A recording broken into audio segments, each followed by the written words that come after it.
Okay, good morning everyone and welcome to day 9 of the Viva Supplementary Environment Effects Statement hearings. Just one preliminary matter that the committee has to deal with this morning, which is the response we received from the EPA, and I understand you were just going to talk us through that, yes. Ms. Chorn? Yes, and I will be brief because I know we've got a lot of evidence to get through today. So yes, I just wanted to briefly address the committee on EPA's response to the questions on notice, which I think is now document 96. So there are two questions or two issues that this document seeks to address. The first is an update on EPA's recommendations 3, 11 and 14, which the committee and the parties will recall were those recommendations which in its opening submissions EPA indicated it was considering its position in relation to and may rely on the IAC process to seek further information from the proponent.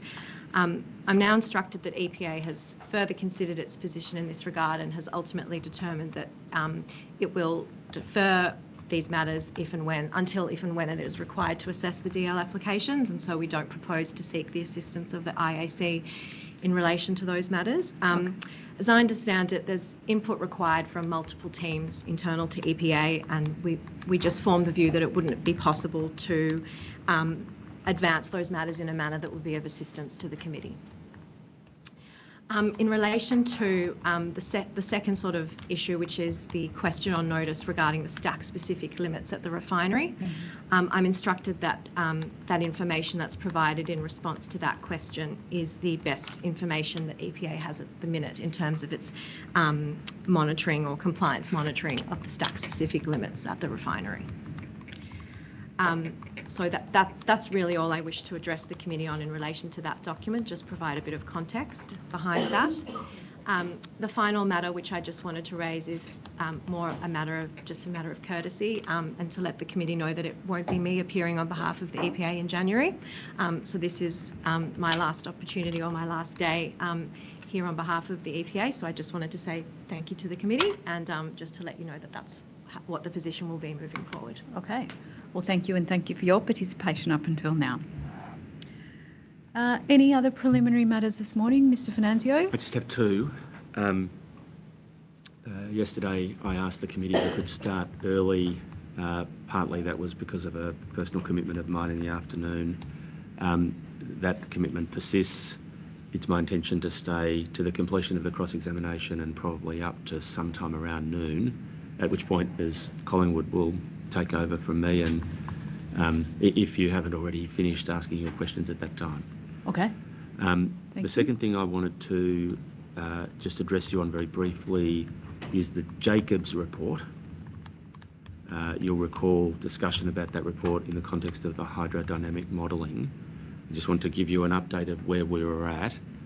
We have been furnished a copy of that report, and by agreement between Council, the copy that we've been provided, we were provided with an unredacted copy, and some suggested redactions were proposed to us as Council. We looked at those redactions and didn't object to them, so we have a copy of that document which is redacted but appropriately.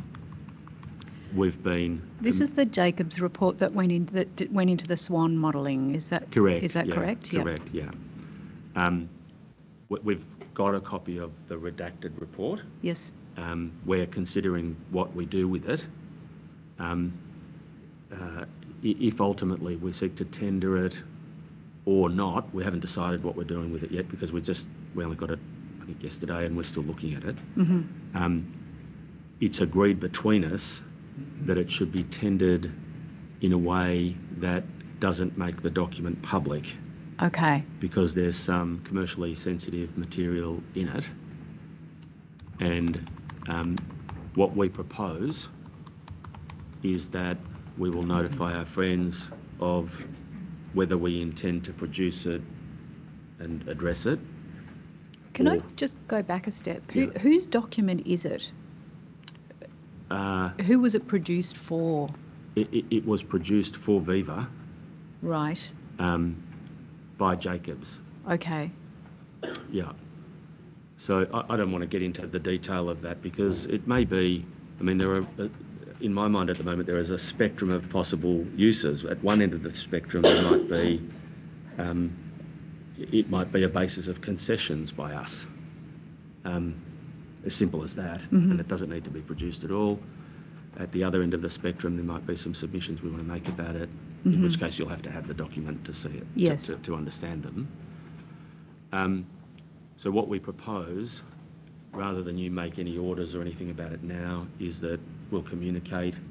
There's agreement between us that if it's necessary for us to produce it, we can, but it needs to be clear, and we don't object to this, that it's not placed in the tabled set of documents online, yes, for the whole world to see. Yeah, understood. And that regime can be, we can write to you jointly and let you know what the process is. Well, we can sort that out. That's not going to be sorted out today, obviously. Doesn't need to be sorted out today. We won't be in a position to offer a position today. Yes. We'll have to do it in correspondence, but we intend to do it before Viva addresses you in January. Yes, okay. All right, thank you for that update. Anything from Viva? No, nothing from me, and nothing to add to what Mr Finanzio just said. If there's a decision made that the document would like, that the school would like to tender that document, then we'll work with them to ensure an appropriate regime is put in place.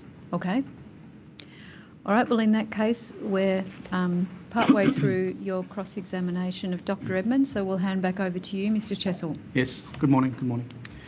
I'd like to pick up where we left off, which was in a series of questions concerning the operation phase of the project, and I think we concluded with some questions about what was recommendation 3 that culminated in direction number 3, and I'd like to move now to recommendation 4, which culminated in the 4th of the directions.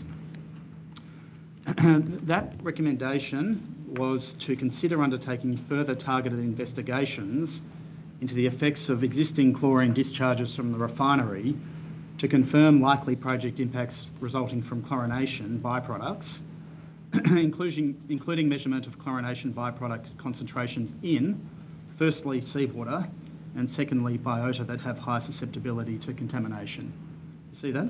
Yes. Now, if we take that recommendation in its 2 parts, there's agreement between you and Dr Wallace, isn't there, that it's simply not possible to measure chlorination byproduct concentrations in seawater? It is possible. It just wasn't possible with the commercially available laboratories in Australia. Okay.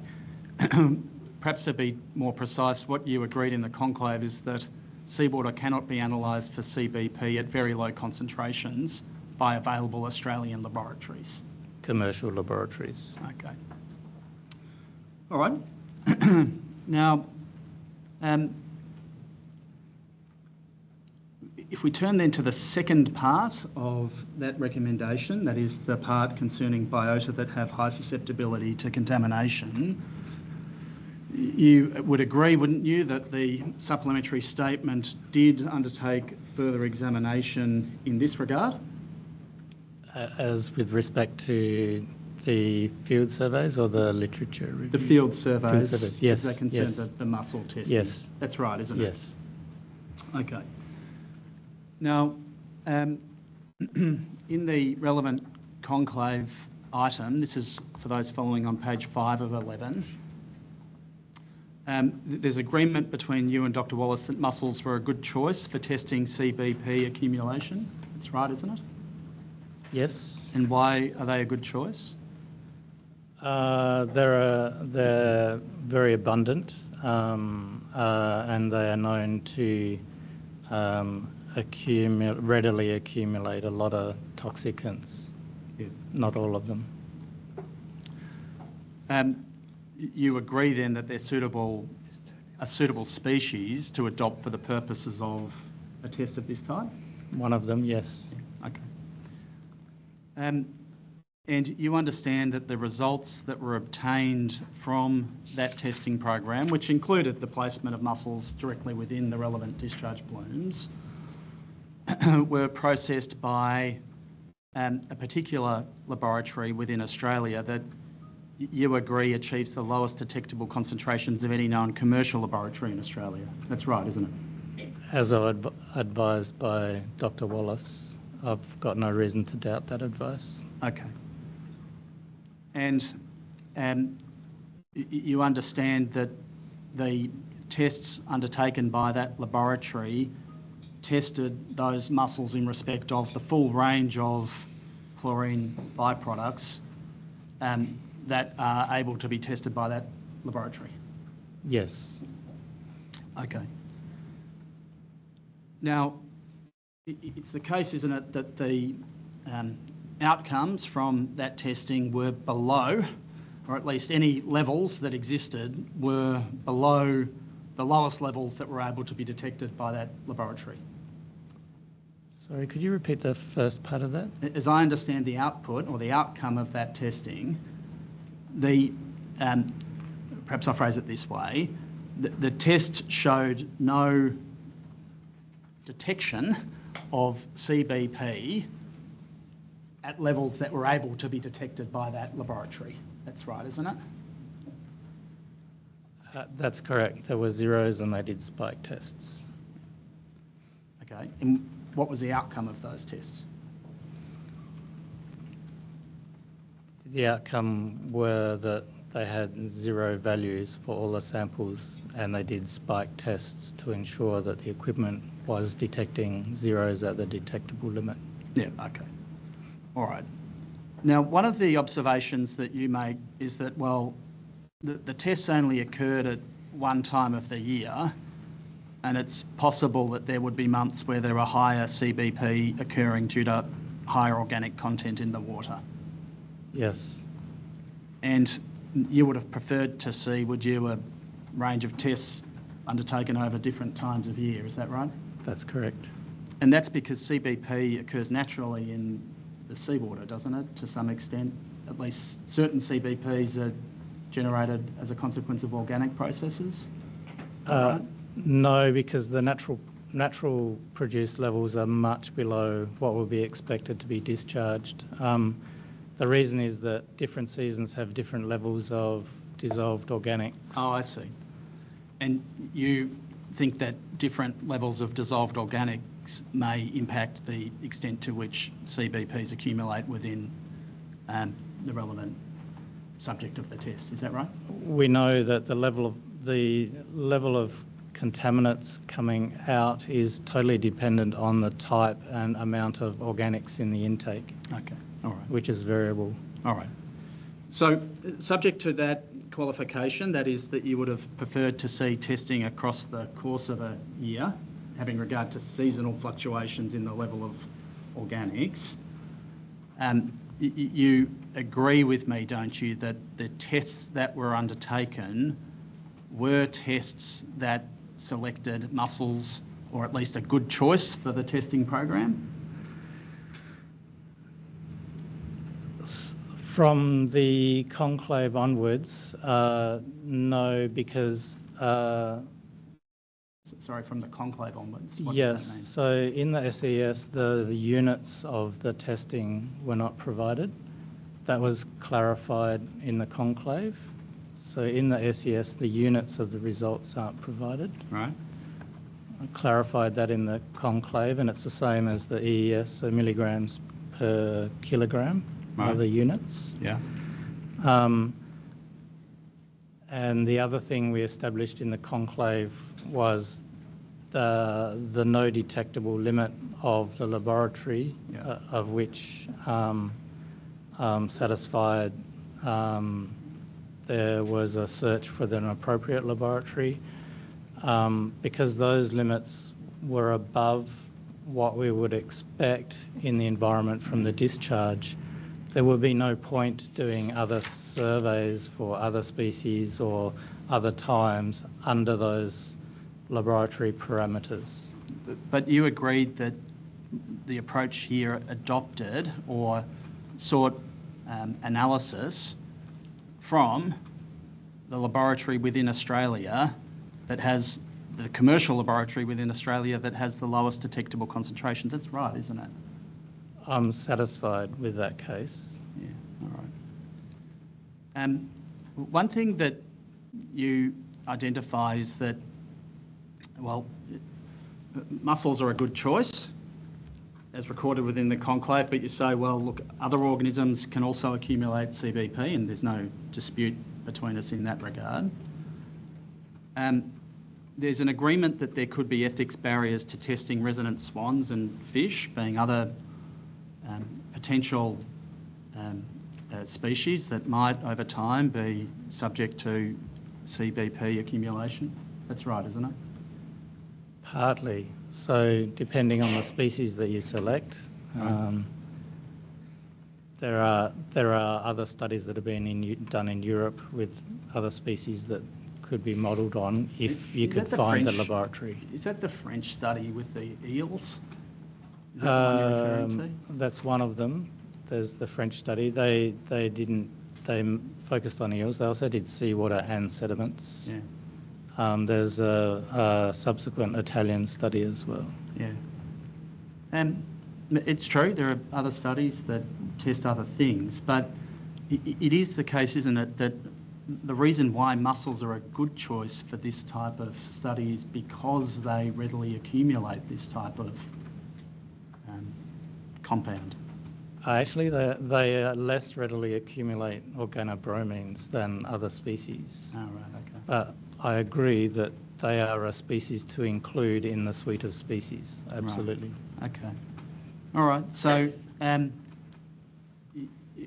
what is it that you say should have happened? Should they have tested other species? Is that really what you're saying should have occurred here, or what is it that you say is inadequate about? Prior to the conclave, I would have said, yes, there should have been testing in the sediments, the seawater, other species, particularly fish, particularly edible fish, yeah. And any components that might transmit that. So is it being transmitted in seagrass leaves as it's shed? That's like an ecosystem pathway.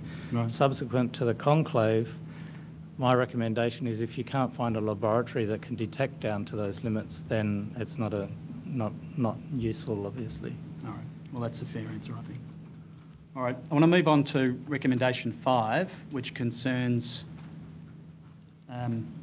entrainment. Now, that recommendation was to rerun the entrainment modelling with revised inputs based on the refined hydrodynamic model. And you'd agree with me that what occurred in the supplementary statement was a rerun of the entrainment modelling with the revised inputs based on the refined hydrodynamic model.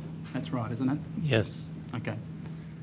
Now, recommendation 5 is one of the recommendations that's not addressed within the conclave, and I don't think was addressed yesterday by you in your presentation. Is that correct? That's correct, yep.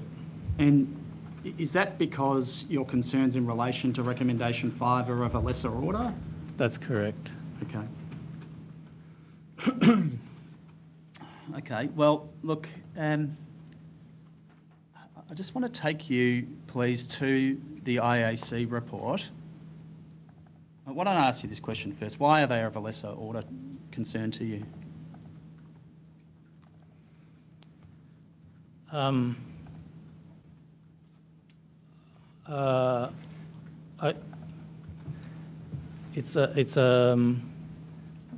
are a lot of other, how do I rephrase this? So in terms of the project as a whole, the objective is to look at detect if there is going to be any severe impacts to the ecosystem or potentially concerning consequences of impacts to the ecosystem. In terms of entrainment, there's a scale of the potential consequences. In terms of entrainment, the scale of the consequence will be, in my view, restricted to species that have a short propagule distribution phase, and then that causes a recruitment shadow. From what I've seen, the maximum effect is going to be quite small, and those species are quite abundant throughout that area, noting that those species weren't addressed in the SES, but the species that I know that are potentially impacted by a recruitment shadow. So that concern is not there. I would point out that the AGL panel hearings had witnesses that said such a thing would be an issue to consider, but that's not my view. Okay. Can you just show me where in your witness statement you expressed the view that you just expressed then? That's partly expressed. Hang on, I'll open it up.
PDF page 65 and the hard copy page,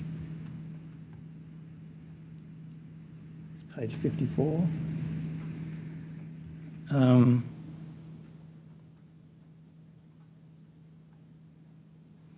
So there I raised the issue with respect to a recruitment shadow. Yeah. So the SES model... Sorry, but that's a separate issue, isn't it?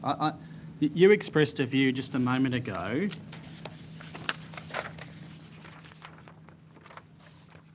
that you considered the scale of consequence to be restricted to species that have short propagule recruitment, right?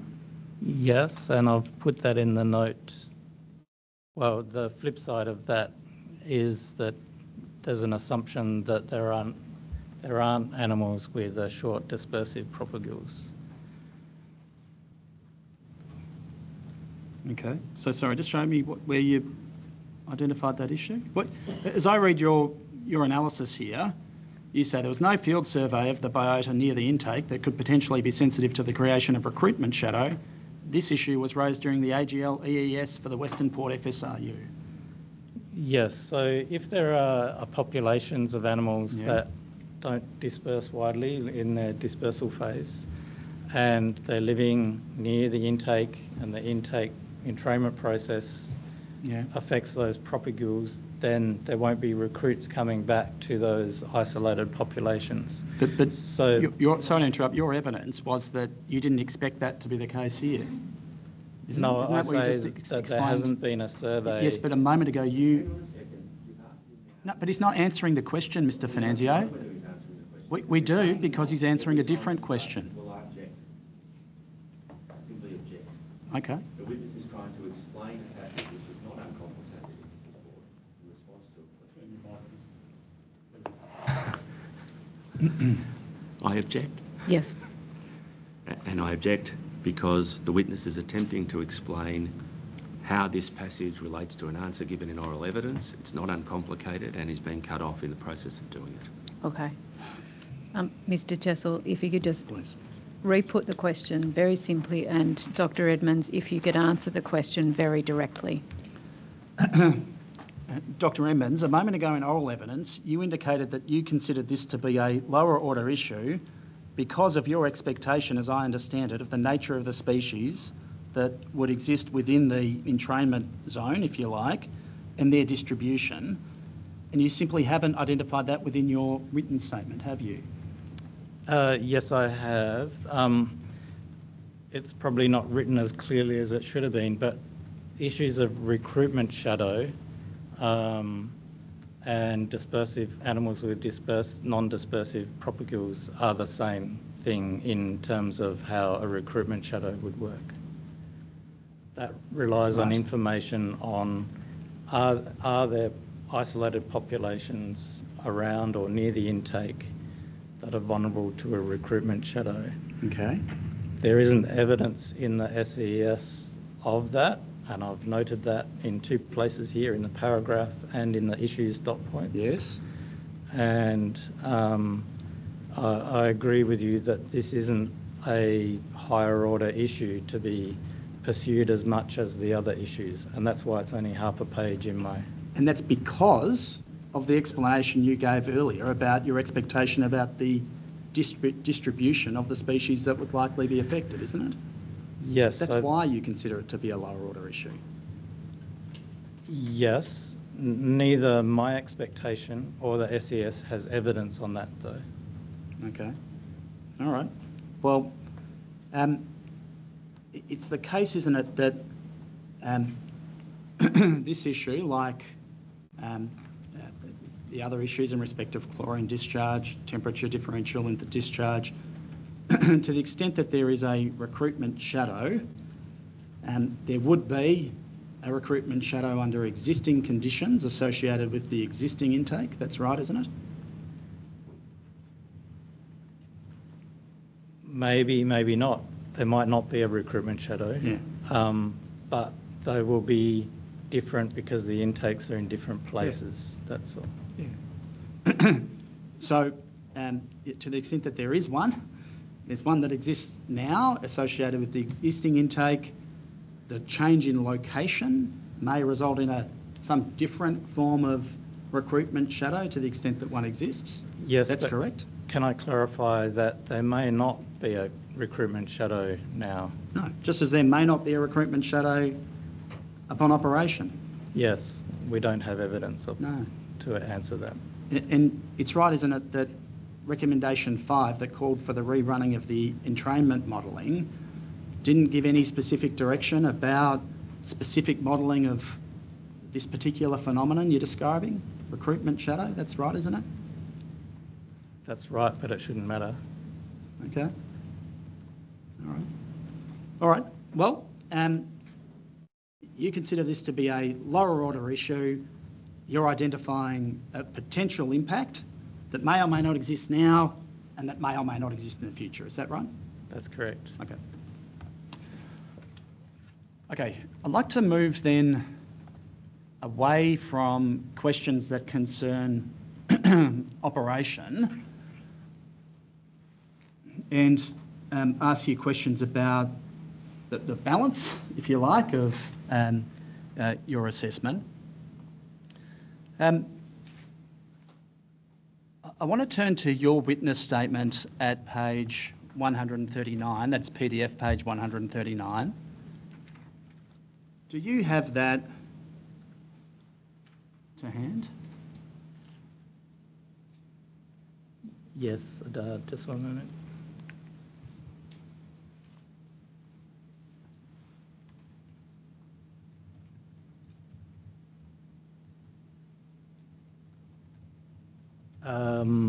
Sorry, to clarify, page 139 is the appendix conclusions? Yeah, that's right. Page 33, I think, of that document. Yes, I have that. Do you see at the very bottom of that page you say this, that the SEES should not be considered valid until there is a holistic ecosystem-based impact assessment informed by complete information on existing ecosystem components and processes? Yes. And that's a reflection of your view in respect of what need occur in order for an assessment to occur, or to use your words, to be considered valid. Those are my words. They also reflect the Minister's directions. Okay, we'll come to that in a moment. Yep. But I just want to ask you about your words. The SEES should not be considered valid until there is a holistic ecosystem-based impact assessment. They're your words and that's your opinion? Yes. Okay. Now, there's obviously a difference of opinion between you and Dr. Wallace about what constitutes an adequate assessment and what constitutes a valid ecosystem-based impact assessment, and the committee's heard evidence about that. I want to ask you some questions about your approach as it concerns that impact assessment methodology, if you like, to your assessment of the supplementary work that's been done, okay? And I'd like to start by asking you, or taking you to, please, page 4, that's PDF page 4 of this document.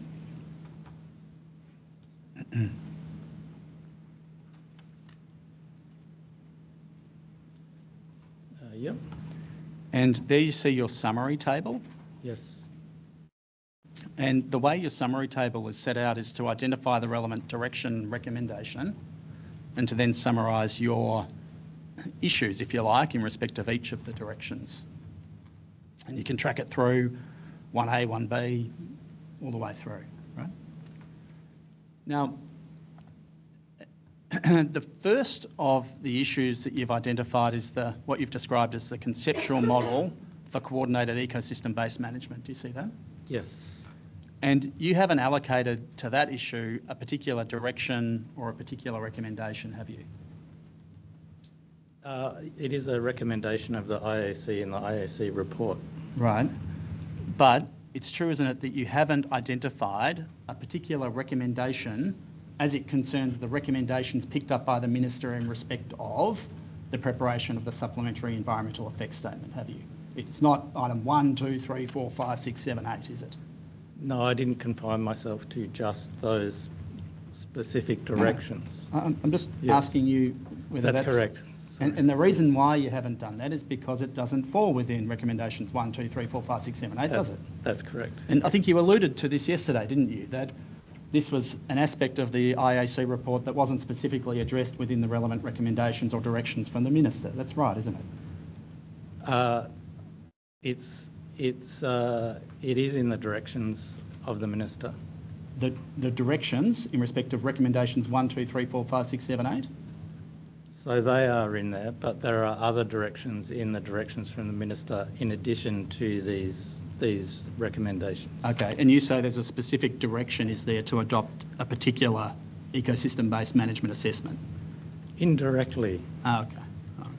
Not, it doesn't specifically refer to the IAC,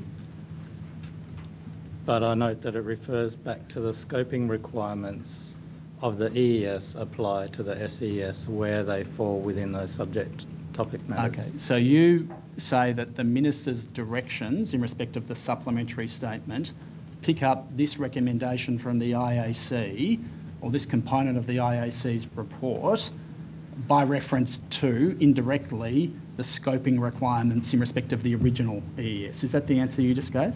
Sorry, no, I miscommunicated. So the IAC has made that recommendation. Yeah. That is concordant with other words in the scoping document of the EES that also applies as directed in the Minister's directions. Okay. The wording of the scoping document doesn't match the IAC recommendation, but they're effectively the same. All right. Well, we'll address the committee in due course about what the directions say and how they relate to the scoping requirements. But you've made reference to what you say was a recommendation of the IAC. It's true, isn't it, that the IAC made a recommendation that consideration be given to requiring that the EMF develop a conceptual model for coordinated ecosystem-based management in subsequent stages of the project, being the design, operation and construction phases of the project. But it's correct, isn't it, that there was simply no recommendation of this IAC, let alone a direction from the Minister, that in conducting the supplementary environmental effects statement and responding to the particular recommendations and directions for further work, that a particular assessment methodology be adopted. That's correct, isn't it? My recollection is that the ASC report has a statement about using a holistic ecosystem model for the EMF process. Yeah. To do that, you need to construct it, and to do that, you need an information stream. Yeah. So I've worked backwards from there. Okay. All right.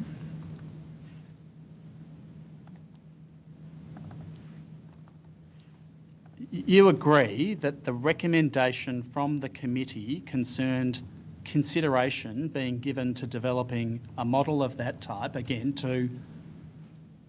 that is a conceptual model for coordinated ecosystem-based management in subsequent stages of the project. Is that your understanding of the recommendation or not?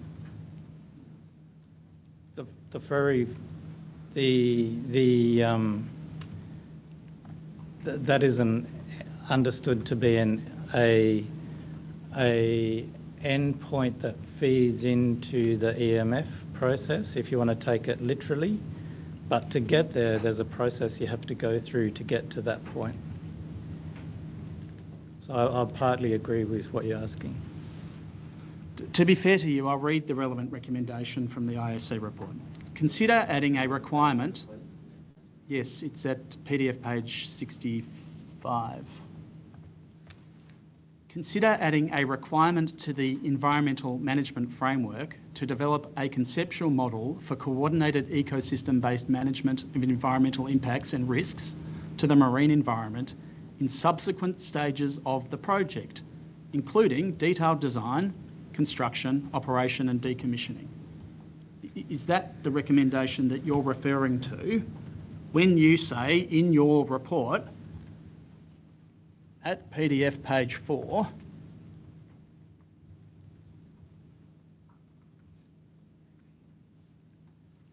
that the relevant directional recommendation is, you say IAC conceptual model for coordinated ecosystem-based management? Is it that recommendation you're referring to? Yes, but it comes into effect at the start, not just when you come to the EMF. Keywords there are design, and you need the information to construct that model, and that can come out of some of these other tasks. Okay. Like 1A would greatly inform that. Yeah. You can't just go construct it at the end just before you design the EMF. We'll come to the recommendations that were the subject of the direction. But just to be clear, you agree with me, don't you, that that recommendation was not a recommendation that formed the subject matter of a specific direction from the Minister in respect of the preparation of the supplementary environmental effects statement? Do you agree with that proposition? It's a yes or no? Not with respect to the numbered recommendations in the table in those directions. Okay. There are other numbered recommendations outside that table. Other numbered recommendations outside that table? Yes. And this is the reference to the link that you say exists between the Minister's directions and the scoping requirements for the EES. That's one of them. It would assist the committee, Dr. Edmonds, if you could take us to the exact passage of the Minister's directions, which you say supports the requirement for an ecosystem-based model assessment at this stage of the process. So there's, if I take you to the Minister's directions,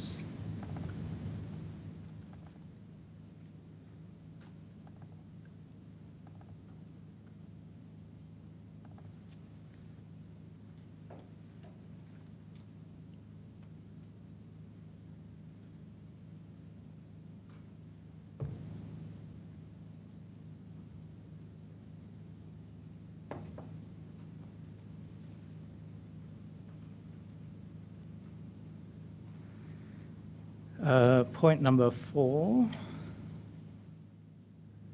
You're going to have to give us a page number because we've got a whole bunch of unnumbered paragraphs. PDF page 3. Yes. Item number 4. Yes. DTP will convene a targeted interagency technical reference group. Yep. Oh, maybe that's not it.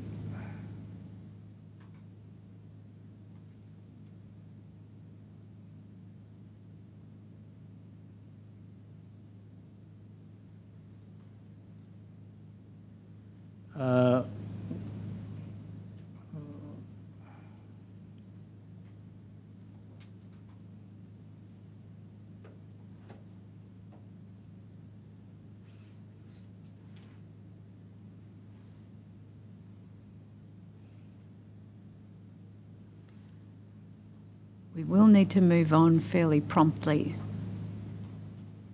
Maybe I can find it during the break. There'll be an opportunity during the break. Yep. Thank you. All right. I want to move on to recommendation 1. And I'm going to focus my questions on the issues concerning seagrass mapping. I think I counted yesterday you had in the order of 15 slides about seagrass mapping and the analysis of seagrass cover yesterday. I'm going to focus on 2 issues. The first is the mapping that's been undertaken and produced for the purposes of the supplementary statement. And the second is the measure of seagrass cover that was compiled to inform principally the comparative analysis that was described within the EES. Okay? I want to start with the question of the mapping and the survey work that underpinned the mapping. In the conclave, you agreed that considerable survey work was carried out to document the dominant seagrass habitat, including seagrass species, macrophytes and epiphytes. Do you recall that agreement? The work has been done. Well, what you agreed was that considerable survey work was carried out. That's your view, isn't it? They're your words as contained within the conclave report? Yes, but not documented. Okay. And you also agreed, amongst other things, that the underwater video and the drone techniques that were used were best practice. For that area, yes. Yeah, okay. Now, you're critical of the mapping that has been completed, and you've explained that that's in part on the basis that you consider it to be, in my words, too coarse, at too coarse a level. Is that correct? Yes. And you've expressed those concerns particularly as they relate to what I'll call the green zone, the outer zone. That's right, isn't it? The innermost zones and the outer zones are the most problematic. Okay, so if we look at figure 3-7, that's at hard copy 3-36, which will be PDF page 51 in technical report A. You raise concerns in respect of the inner zone, what I call the orange zone, and the green zone. Is that right? Yes. And as I understand it, your concerns in respect to the orange zone, you say, well, look, there are some areas there's no seagrass at all. There's, rocky habitat? What's the correct designation? There's a variety of rocky habitats. Yeah. And that's the point you make in respect of that orange zone, is that right?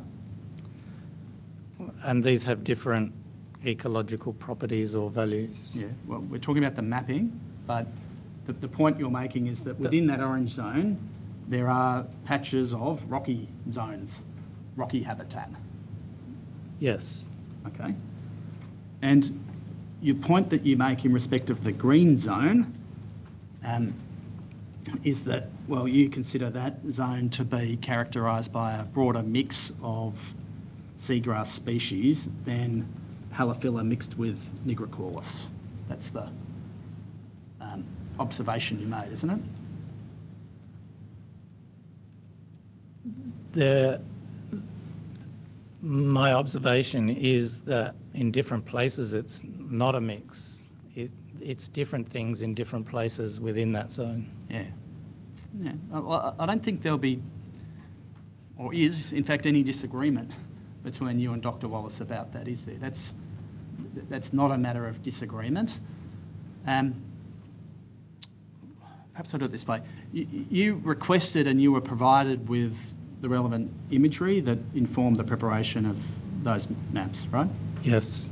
And you had an opportunity to analyse that imagery? I didn't analyse it, I inspected it. Okay. You had an opportunity to inspect it? Yes. And you inspected it not just in respect of the green zone, I presume, but in respect of other zones as well? There are no other imagery except for the green zone. Okay. And the ortho mosaics from the drones. Okay. That's all. Now, you produced an image that Mr. Finanzio has now tendered that seeks to identify the locations at which certain images were taken within the relevant zone. That's right, isn't it? Yes. And that exercise led to your observation that whilst it's been characterised in a particular way for the purposes of this mapping, in reality there'd be more of a mosaic within that area, wouldn't there? That's exactly what I'm saying, yes. Yeah. And there's agreement between you and Dr. Wallace about that, isn't there? That in reality there would be patches of exclusively one species, there'd be patches of mixed species, there'd be areas where there's none at all, and that'll change over time, won't it? It's not a static environment, but these things will change. That's right, isn't it? That's right. Okay. And so one could produce a map with a higher degree of resolution, if you like, or detail about the particular distribution of different species within that zone. And that would only ever be a point-in-time representation. That's right, isn't it? No, it's not right. Some things change at different rates, and this is why it's recommended to do some time series and baseline surveys to understand what is stable, what doesn't change, what does change, how fast do they change. Yeah. So some things will change, some things may not change. And so it's always a point in time, isn't it? No. What do you mean, no? It has to be. Because there are items that persist through time, so it's a time period. It's not necessarily just a point in time. So there's a temporal autocorrelation. That stability through time is not just a point in time, it's a period of time.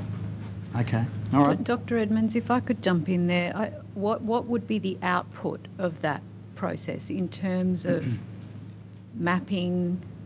What would you get from that time series analysis that you say is missing from the SEES? Would you get a series of maps? There's a couple of ways to approach this. It might not be appropriate to do a full map every time. It's appropriate to do a higher resolution map in the first instance to describe the abundance and distributions of the different biotopes and key flora and fauna, because one of the things to understand is are those distributions restricted? Are they represented only in potential impact areas, which makes them a more of a critical thing to understand? Are they represented elsewhere? Is this the potential impact area just a small area of the population, or is the population only in the potential impact area? These things require documented evidence in terms of understanding the potential sensitivities to impacts, but also the implications if they are impacted. Thank you for clarifying that. Thanks, Mr. Chessel. Thank you. Now, what Dr. Wallace explained is that in respect of this green outer zone, well, let me ask you this. Do you take issue with the outer bound of the green zone? I take issue with all of the boundaries in that mapping. They're not related to the bathymetry or the actual boundaries that I see in the near map. It's very much an approximation. Okay. So what are you saying? You think that it's realistic to expect seagrass to grow further from shore than the outer bound of the green zone? Well, there isn't that kind of classified mapping in the SES, so that's hard to tell. And noting also it requires mapping of the sediment habitats that abut the seagrass habitats, which wasn't done. Right. So there was some drops done in the EES report, but they weren't amalgamated into here, so it's very difficult to see how the boundaries, like the evidence went to the people doing the boundaries isn't reported, so I can't comment on that. Okay. All right. So you can't say one way or the other, given what's been reported, as I understand it. Is that the nature of the explanation? For where the actual boundaries should be. Yeah. But there's enough from the towed video to show that there's a lot going in these zones, for example, the outer green zone goes up to 1/2 metre depth, Yeah. which I would call falls into the blue zone. But that's the inner extent of the green zone, isn't it, surely? I'm asking you about the outer extent of the green zone. Well, this goes to the comment I said before. All boundaries I find suspect. Okay. I'm asking you about the outer edge of the green zone. Yep. And as I understood your answer, you can't say whether that's a realistic depiction of the outer area within which one would expect to encounter seagrass within Corio Bay. Is that your answer?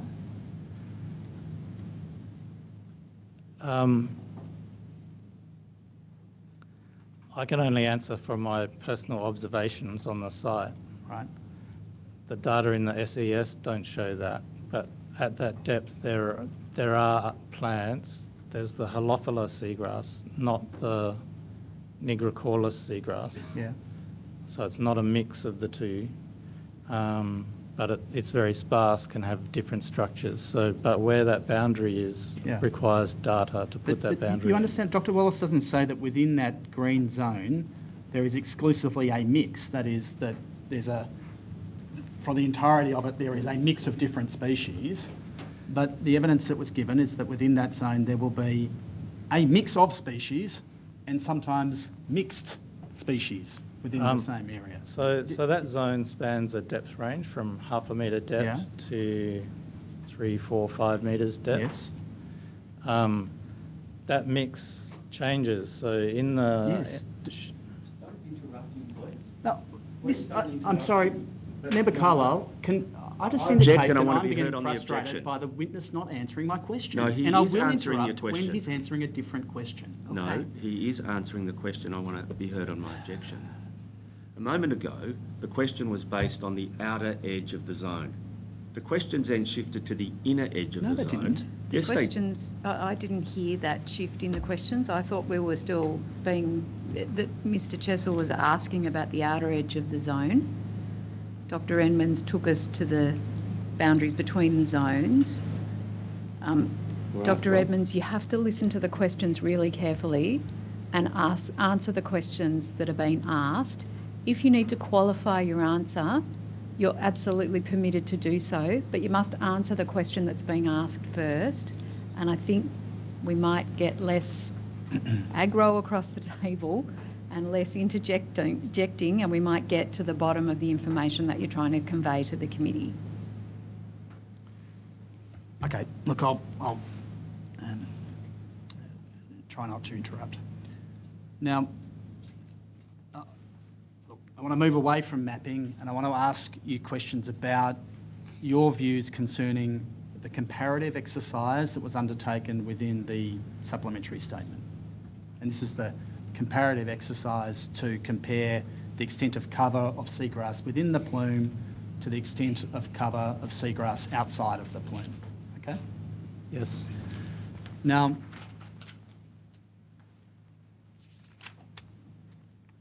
in the conclave, you agreed that seagrass grows directly in the discharge plumes, but that there are some local effects at points of discharge. That's right, isn't it?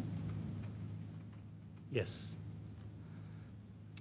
And you pointed, for example, when you gave evidence yesterday, to the localised effect at one of the discharges, I forget which one, attributable to, I think you described it as the physical propulsion of the water from the discharge.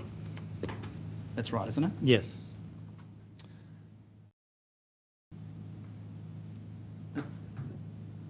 Beyond those local effects, you'd agree with the observations contained within the EES that seagrass grows quite extensively within the broader extent of those plumes. That's right, isn't it? Yes. Okay. And like at any other point within the bay, there are different degrees of coverage within those meadows. That is, it's not uniform. That's correct, isn't it? It's patchy, yes. Yeah. And that's the case for seagrass inside of the plumes and for seagrass outside of the plumes. That's right, isn't it? Yes. Okay. Now, you'd agree with me that there are different ways, different techniques to measure the characteristics of seagrass meadows. That's right, isn't it? Yes. And coverage is one of the indicators that are measured in this regard. That's right, isn't it? Yes. And yesterday you identified or acknowledged that a measure of coverage is the most important indicator that can be utilised for the purposes of an assessment, but not the only one. That's Yes. right, isn't it? Yes. And why is coverage the most important indicator? It reflects to some degree both the plant morphology or growth characteristics and the state of the meadow. And it also reflects the biomass, which then reflects potential production, the standing stocks. Now, in the SEES, a comparison was sought to be undertaken of the relevant extent of coverage within seagrass meadows that are directly subject to the discharge, that is, where the discharge extends to, as compared to the coverage of a randomly selected meadow within the Ramsar wetlands. That's correct, isn't it? It's comparing sites that are on the refinery shore to sites that are on the Avalon shore. Yes. And the sites that are within the refinery shore were selected because they were sites that were subject to the plumes as analysed. That's right, isn't it? Yes. And the sites in the Ramsar wetlands were chosen because they are not subject to the plumes. That's right, isn't it? That's the reason why they were selected. Yes. And they were selected at random. That's right, isn't it? I can't confirm that. Well, in the conclave, you agreed that it was right that they be selected randomly, didn't you? Yeah. Okay. And you don't have any reason to think that they weren't selected randomly, do you? It's not relevant in this case. Okay. So it's not relevant, but in the conclave you agreed. Let me just get the words right.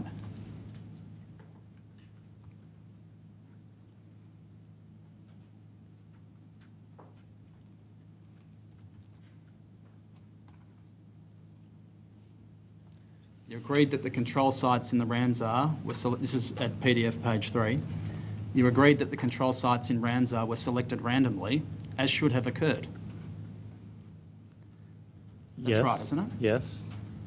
And it should have occurred because that's appropriate, right?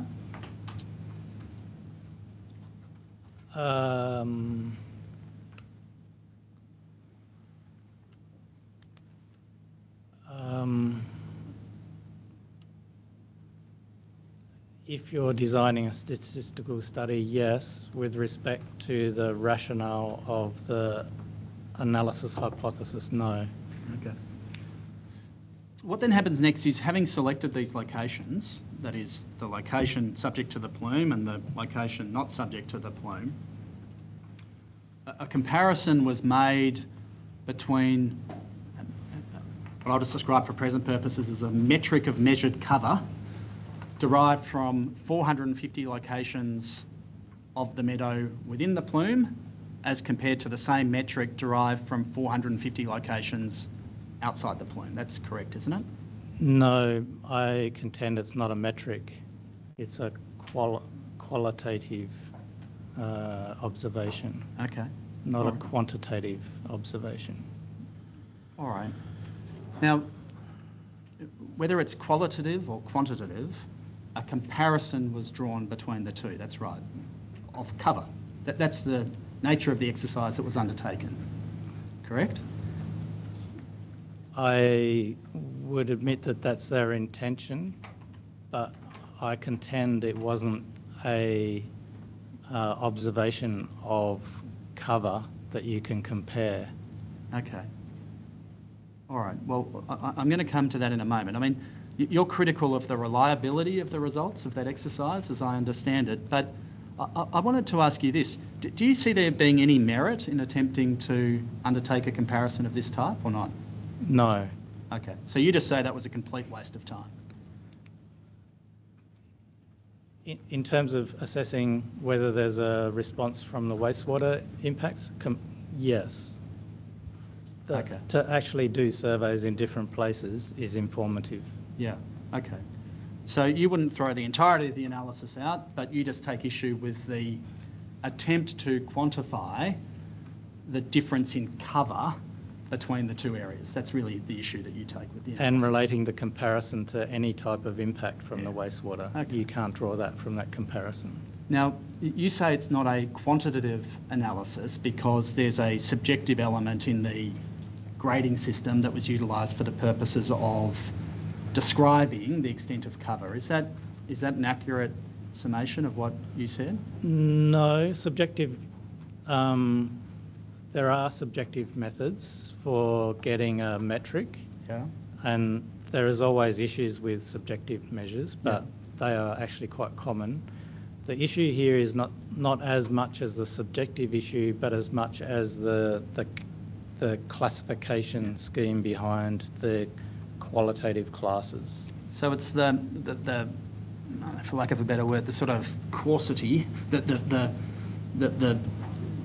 technique, the lack of specification within the technique that you're taking issue with as a reliable indicator of cover. Yes, Is that it has profound implications on the data. Yeah. Well, it's a method, isn't it, to describe cover, but not a method that you prefer. You prefer more sophisticated methods. That's right, isn't it? It's not a method to describe cover. That method was developed for mapping, to map different structural types using the mapping techniques in the field that were available at that time, the late 1990s. So your evidence is that that simply is not a means of measuring cover, correct? This is the first time that technique has been applied to measure, in loose terms, cover. Yes, but it is a tool designed to describe cover, isn't it? No. Okay. It's a tool to describe habitat categories. By reference to the extent of coverage. No, it was by reference to the structure of the seagrass. Okay. So if you look at the definitions, the application of those classifications are not used as ascribed percentages. They are just classes that are plotted on a map. Yeah, okay. So let me just get this clear. You say that that tool, that technique, does not enable a description of the extent of coverage of a seagrass meadow. I just want to be clear about this. Is that correct? Unless you convert, it can be converted to presence absence, and you could use it for where patches occur. Yeah. It wasn't applied in that sense here. Okay.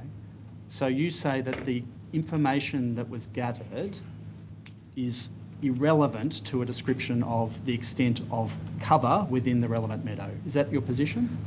The data extraction from the drone imagery is irrelevant. The drone still has the information. They collected information in the drone imagery. The extraction of that information was not relevant. Okay, all right. And so it's on that basis that you say the nature of the comparison is not a proper comparison. Is that right? That's your position? Yes. Okay.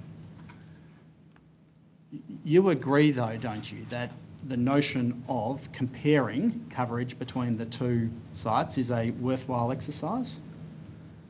From just biological information, yeah, not for the wastewater assessment. Okay, all right. Now, you've made in your report and in your presentation some comments in respect of the EMF. That's right, isn't it? Yes. And I'm right in saying they're framed at a high level. You haven't sought to articulate what changes should be incorporated within any particular mitigation measure, is that right? That's correct. Okay. I wanted to ask you this question. Were you asked to also review the draft planning scheme amendment that would apply in respect of this project were permission to be granted? I would have to check my instructions if I have. I didn't. If I was instructed, then I didn't do that. You haven't, so you haven't considered the operation of the construction environment management plan that need be prepared, or the operating environment management plan that need be prepared pursuant to that documentation? No, and in any case that would be a stretch too far for me without having this other information. All right. Okay. Well, I just want to conclude then by making sure that I understand your evidence clearly. It's not your evidence, as I understand it, that any of the assessment that has been undertaken demonstrates that this project would have an unacceptable impact on the environment. That's right, isn't it? I contend there isn't the appropriate information to understand that. That's a slightly different question, but you're not coming here saying, based on what I've reviewed, I consider there to be an unacceptable impact of this project on the environment, are you? You're not saying that. That requires information we don't have. Yeah. So what you're saying is, and as I understand your evidence, you're really calling for further assessment again before any judgment is made. Is that right? That's correct. Okay. And in your view, unless, to use your words,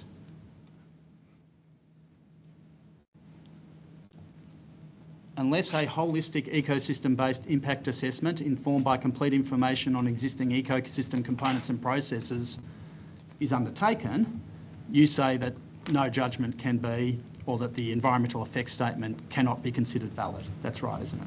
That's correct. Okay. Thank you. Okay. Any re-examination based on that, Mr. Finanzio? Yeah, one question.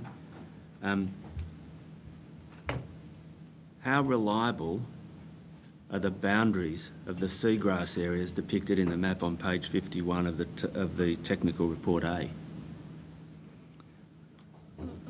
They're at a resolution that's quite coarse in terms of understanding where the biota are distributed, so not that reliable. When you were answering questions from Mr. Chessel about the outer boundary, you described the outer boundary as being depicted at an area where the seawater level was, I think you said 5 metres, and the inner boundary at a location that was, I think you said 2 metres? There's data in the towed video that goes to 0.5 metre depth. Right.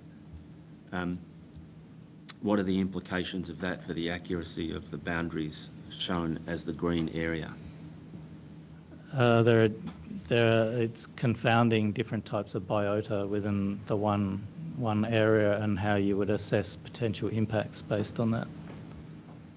What evidence supports the conclusions? What evidence supports the depiction of the boundaries as shown in the green area? I haven't seen evidence that supports the zone boundaries.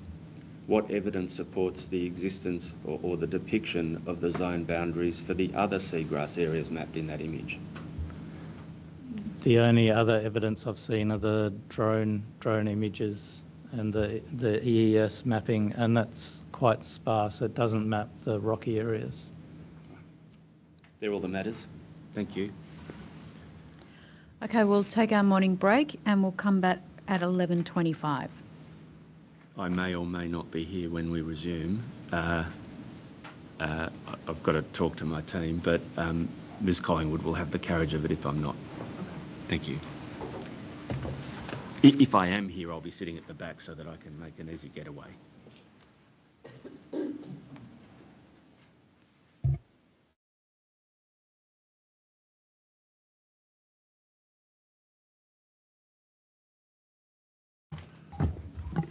Just while we're getting set up, if it would be handy for the committee, if someone could pull up Technical Report A, page 22, please. PDF page 22. The image of the extent of the Ramsar site.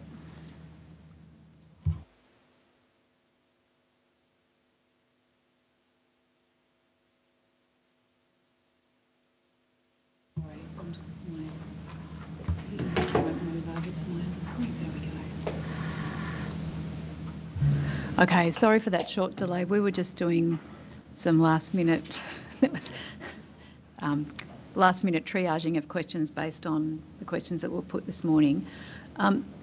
Before we start, Dr. Edmonds, did you have the opportunity over the break to identify that specific passage in the Minister's directions that you say calls for a ecosystem-based assessment? So, point number 7 on PDF page 3 refers to the scoping requirements apply as from the EES to the relevant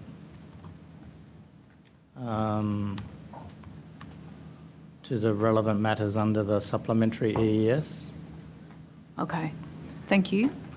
So the connection to ecosystem processes are well described in the scoping with terminology such as direct and indirect. So to do any indirect stuff, you need the ecosystem model. And there are other references at an ecosystem level in those scoping items. Okay, so it's the reference to the scoping directions that are essentially the hook for the ecosystem-based assessment. That's correct. Understood. Okay. There isn't a direct wording, there shall be an ecosystem-based assessment, but to fulfil that scope, you would need to have an ecological overview model, a conceptual model. Okay. No, thank you. Now, Member O'Neill has a question to start with, and then we're going to hand over to Dr. Briscoe. Thank you. Perhaps if that image could get blown up to show the Northern Shore ramps. Yes. No, take it out a little bit. Yep, that's better. Thank you. Firstly, to Dr. Wallace, as shown there, the project area is located approximately 1 kilometre to the western extremity of the Ramsar site. The Ramsar site extends approximately 35 kilometres to the east up to Graham's Reserve, and noting that there's a bit of a gap in the blue that's being considered to be included or not. So the first question is, would you expect that the seagrass environment that's been determined in the SEES in this part of the Ramsar site would have any unique qualities not found elsewhere in the remainder of the Ramsar site, or would you expect it to be representative?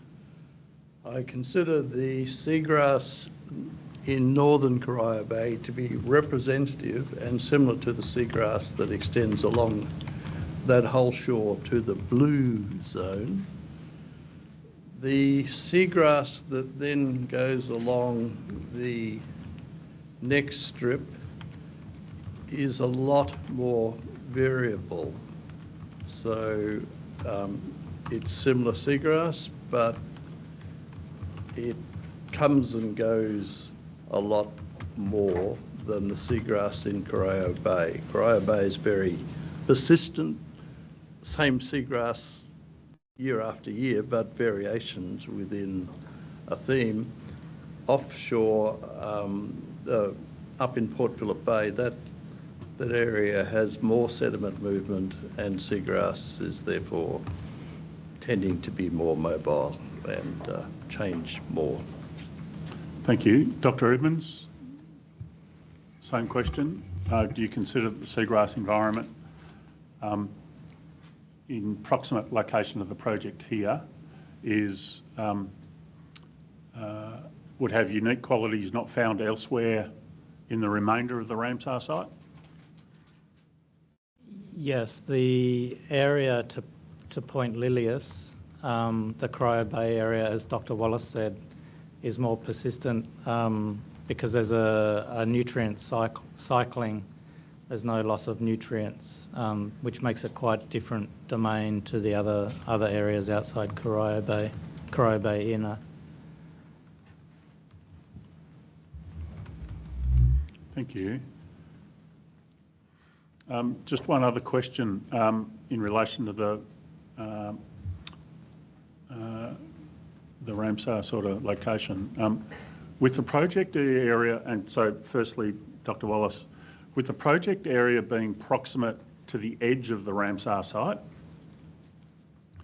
is the quality of the environment likely to be more disturbed or compromised to an area inbound or further along the Ramsar site? Like, is there an edge effect that potentially is impacting the quality of the Ramsar site? Possibly. There certainly is an edge effect from Hobbles Creek, so that Hobbles Creek, when it has large discharges, causes the sand mounds at the entrance to Limeburners Bay to be eroded and disappear.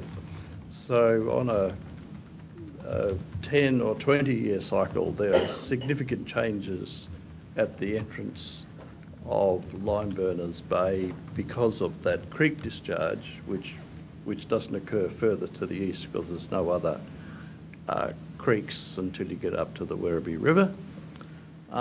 There's also the effect of the port. It's hard to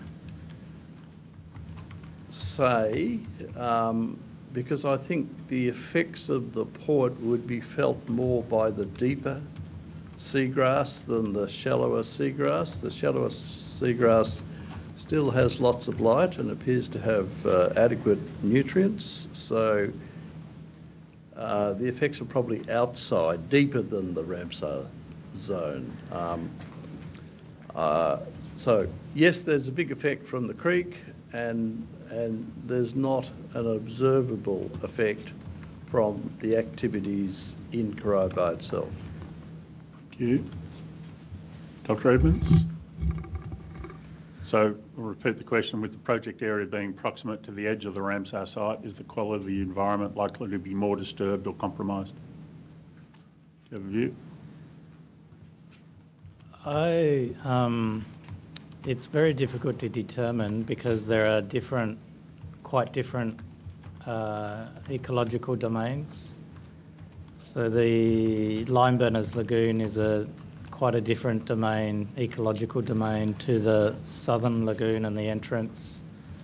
And there's a gradient that goes from the lagoon entrance across Point Abiona to Avalon. And from my inspections, there's also gradients along the refinery shore. My short answer is it needs the appropriate surveys to determine whether there are disturbance impacts occurring. Thank you. They're my questions. Okay, we'll hand over to Dr. Briscoe. Thank you. My questions will be a little bit more specific.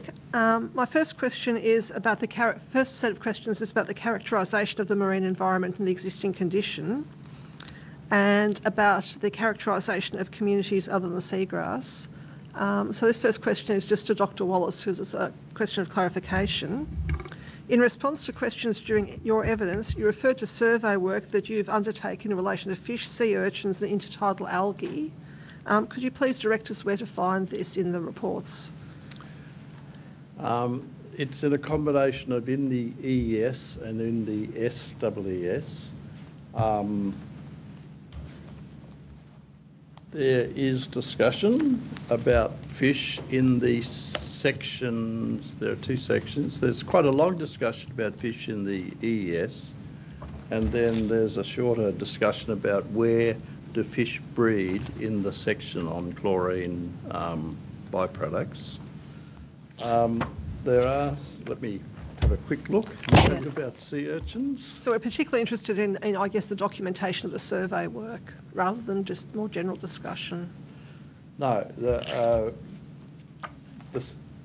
in the discussion of the toad surveys, it talks about seagrass, it talks about sea urchins, and it talks about algae. That's in the SEES. And if you'd like me to find the reference page? That would be helpful, yeah. Yes, I shall do that.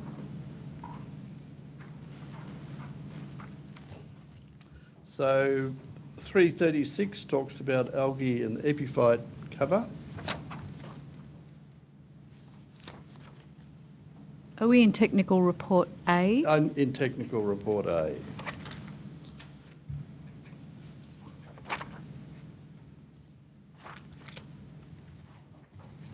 And let me find some fish.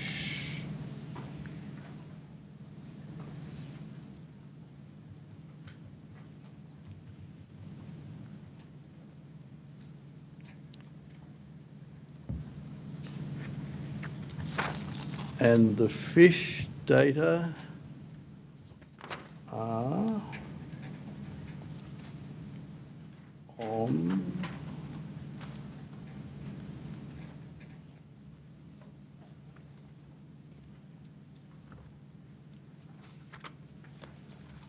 pages, well, 7107, 7108, 7109.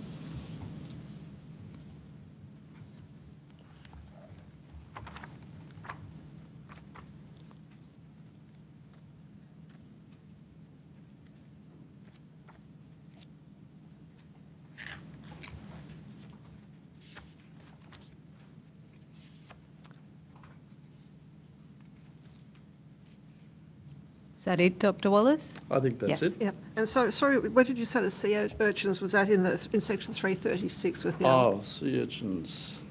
The sea urchins are there. Can I get back to you on sea Yeah, sure, urchins that's in a minute? fine. Yes. I'll Can I just, if it might assist, there is a section 3534 at page 3-39 concerning sea urchin survey results. Whether that's the section you're referring to? Ah, yes, 339. Thank you. Sea urchins. So that's the full documentation of the work you've done on those? Yes. Okay, thank you. In response to the questions during evidence, Dr. Wallace, you also referred to risk assessments on ecosystem components other than seagrass. Could you please direct us where to find those? Yes, those are in the EES.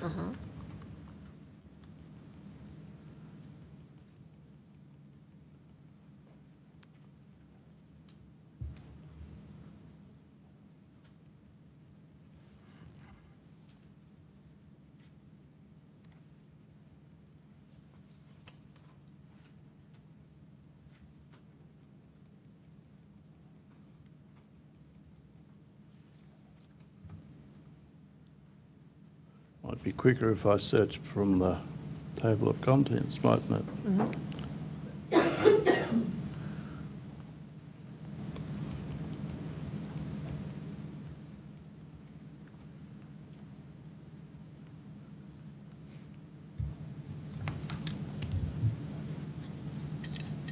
If it's going to take much longer, Dr. Wallace, we might just take that one on notice.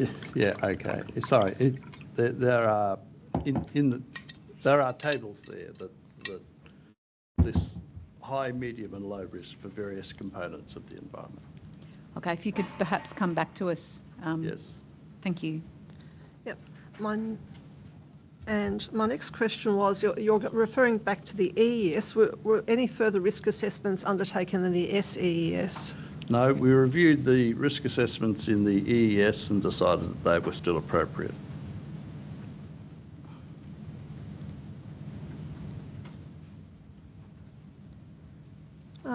Dr. Edmonds, in your presentation, you stated the EES had deficiencies in relation to salt marsh and shorebird and swan habitat.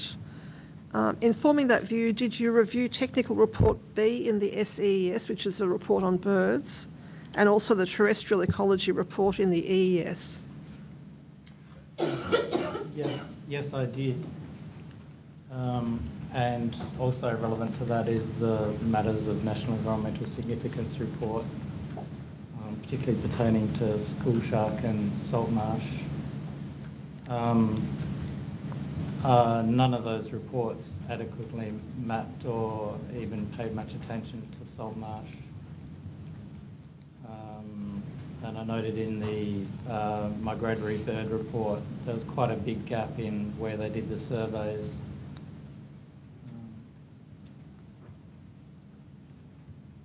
And so by saying there's a gap in the surveys, is there a gap in terms of where you've seen birds or where you expect the habitat would exist for the birds? Both of those. Yeah. So, as was a recommendation in the EES scoping, to look at the faunal use of the habitats. So that's a key question in understanding the chain of potential impact pathways. Yep. And so in relation to salt marsh, did you consider the assessment in the terrestrial ecology component of the EES to be inadequate? In the EES? Yeah. Well, they actually mapped some salt marsh about 5 metres underwater, so... Okay. Not really, no, that raised eyebrows as to the quality. Most of the information in that report from memory didn't map out there's only been one major salt marsh mapping project that was in 2010 by Boone. They mapped the salt marsh at around W5, W4. But that wasn't picked up in any of those studies.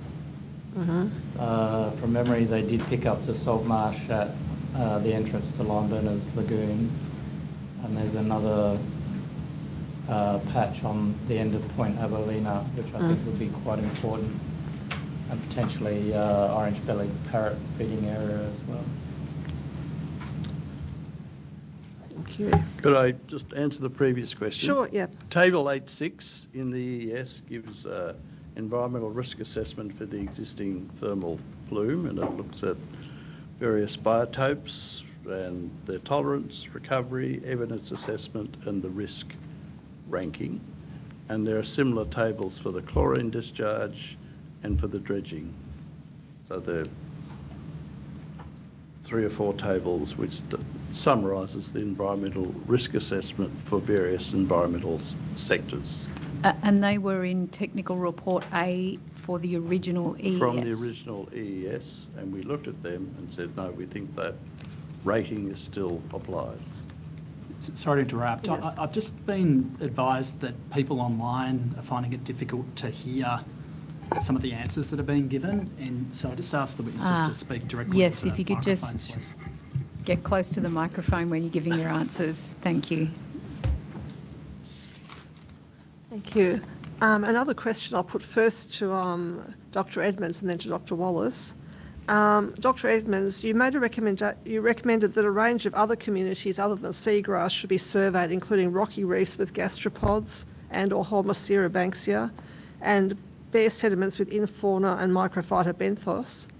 My question is, how susceptible are these types of communities to the effects of dredging and/or chlorine and operational discharges? I can't answer for the discharges. We don't know. There hasn't been many studies of that kind before, and there has been no monitoring of that to date. For the dredging, we don't really know for some of those communities. The microphyta benthos we know is highly susceptible. They don't have any storage capabilities, so any reduction of light can reduce their populations. Their susceptibility is based on the level of grazing that happens around them, so that if their growth rate slowed, the abundance of the grazers around them will reduce their abundance much quicker. That's based on the trial dredge monitoring and surveys we did through trial dredging program.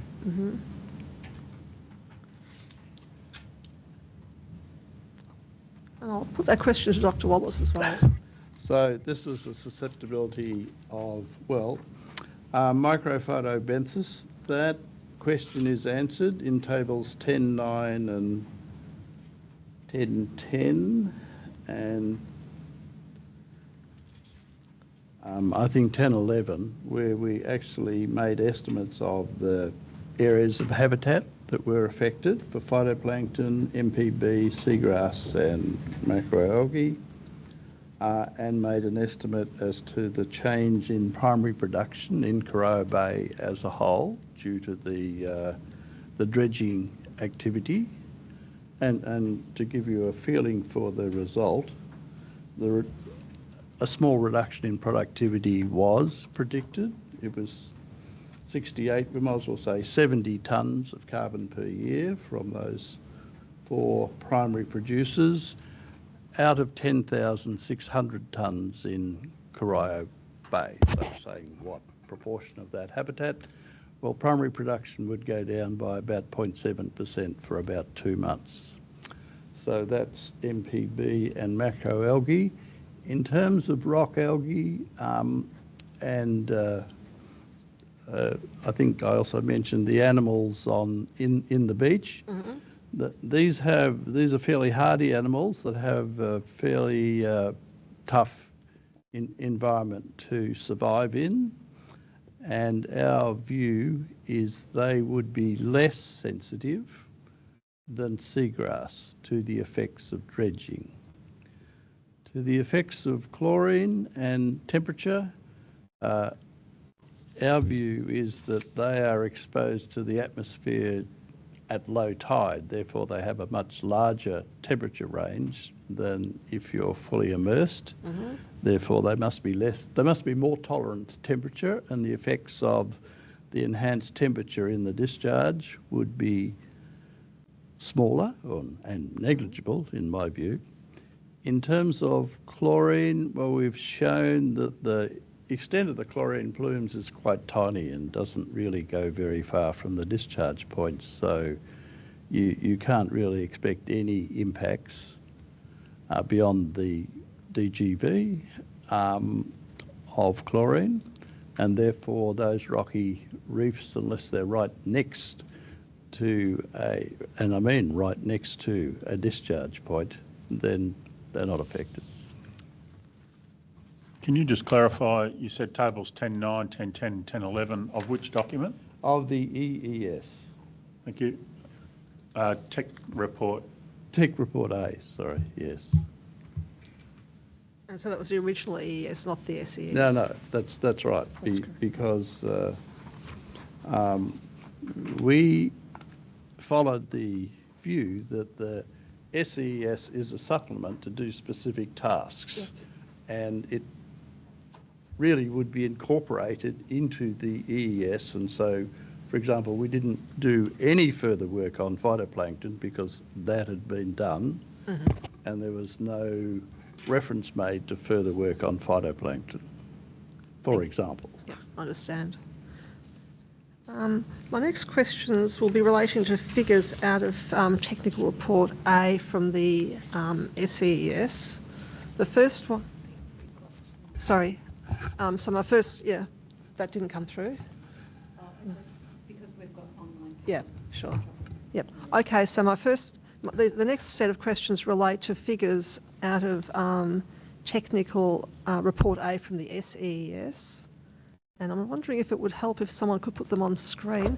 So the first one is the seagrass zoning map, which is figure 3.7 on page 3-36.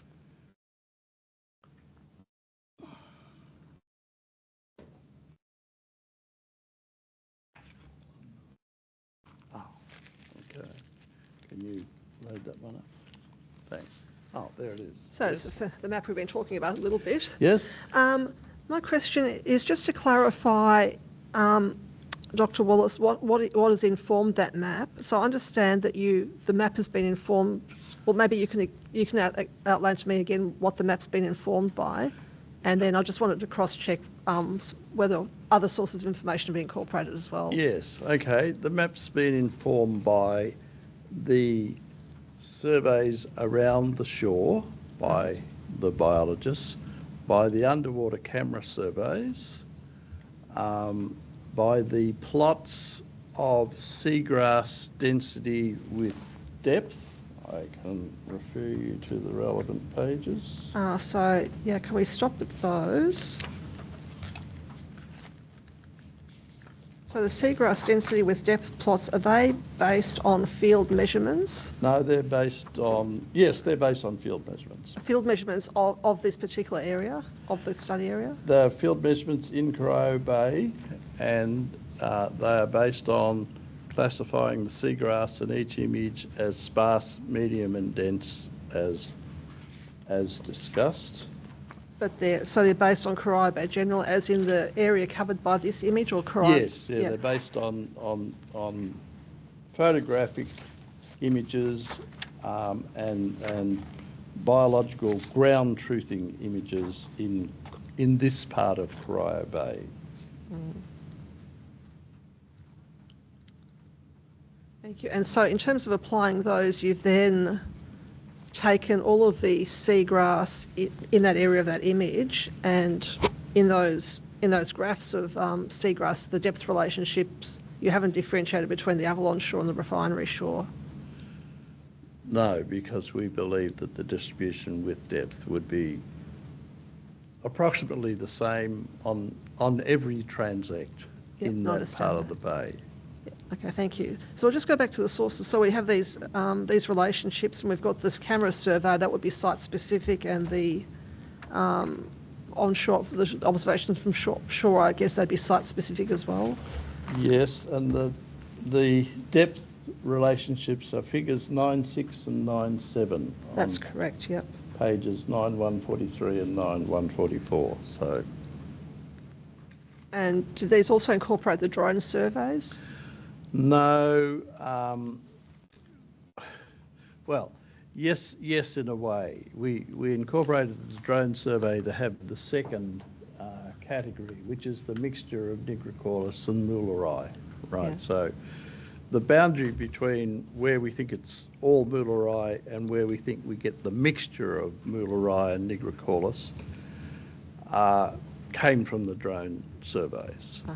But when I say there's a mixture, I don't mean to say there's always a mixture.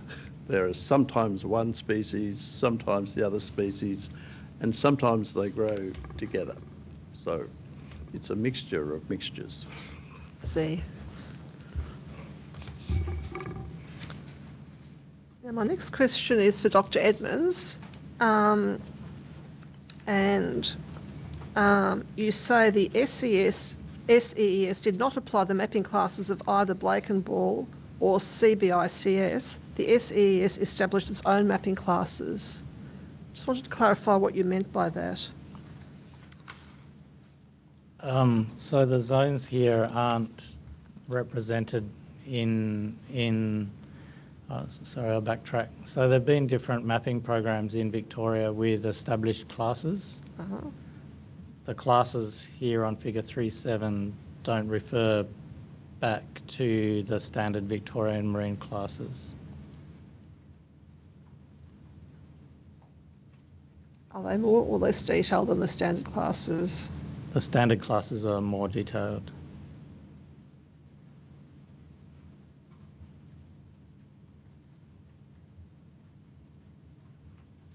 So just for example, and I just may be putting you on the spot, so how many classes would the standard mapping, marine mapping, identify in this area in broad terms? In total, the Victorian Marine Knowledge Framework uses about 1,800 classes for all marine biotopes, including seagrass, salt marsh biotopes as well. And so for seagrass biotopes, roughly how many biotopes are there? There would be about 20 to 30.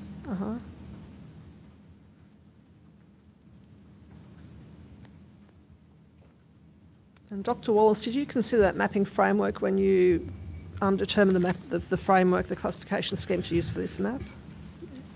Yes, this is the mapping framework that's in the Coast Kit maps, and we had a look at that.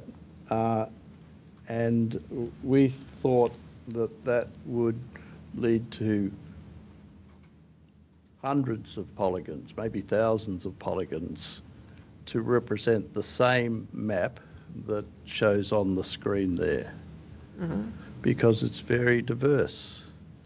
And the second, so it probably couldn't be done in a reasonable time, even with a large team of biologists. And the second point is, it is our opinion, but the committee can make up their own mind. It is our opinion that to make an assessment of the impact of dredging on seagrass, you are not going to make a decision on thousands of small polygons. You're going to make a decision on the general distribution of seagrass in Corio Bay. And thirdly, we observed in areas that we photographed repeatedly considerable changes in seagrass over short periods. And there is an example in the EES of Point Abena, where in 4 or 5 months the seagrass effectively disappeared from a large area of Point Abena. So if we'd have done the mapping in March, all of that would be shown as polygons of seagrass, and a map in September would show it as something different. And how would you handle that in trying to make an assessment about what's the effect of extra turbidity on seagrass? I thought the rule you came up with, which is at the boundary of the Ramsar site, the outer boundary, so effectively all of the Ramsar site, is to have 20% light. That's a simple rule that's easily understood, that seems to be precautionary and doesn't actually require a map of what are all the mosaics of seagrass in the Ramsar site. Otherwise, you'd have to have a rule for each mosaic, which would be a very difficult thing to come up with. Yeah, sure. I'm just going to jump in there. We've really been talking about 3 main species of seagrass through this process. Yes. Dr. Edmonds, you mentioned 20 to 30 seagrass biotypes in, I think it was the Coast Kit mapping. How many of those biotypes are present in this environment?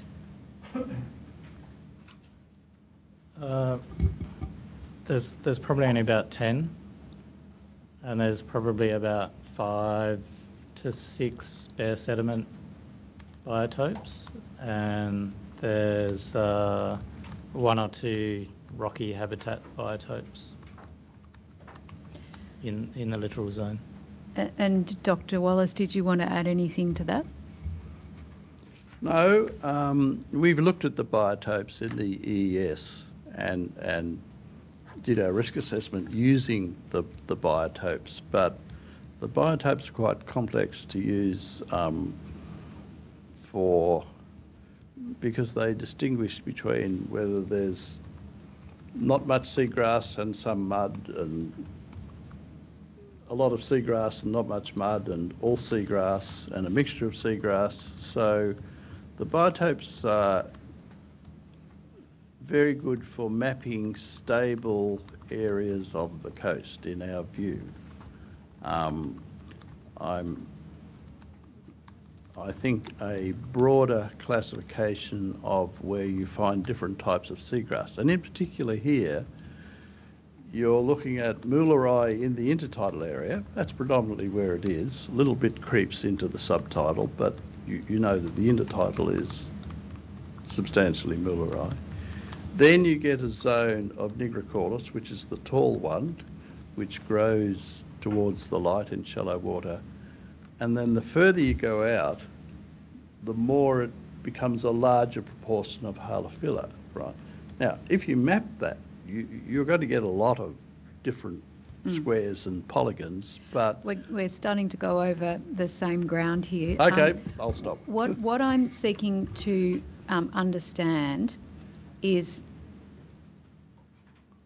why a polygon approach is needed for us to assess whether this project has significant environmental effects. So this, firstly for you, Dr. Edmonds, if we had a mosaic map of the distribution of the different types of seagrass, what difference would that make in terms of impact assessment and project controls? Do they react differently, markedly differently, such that a 20% light threshold is appropriate for some and not others? What do we need that polygon mapping for?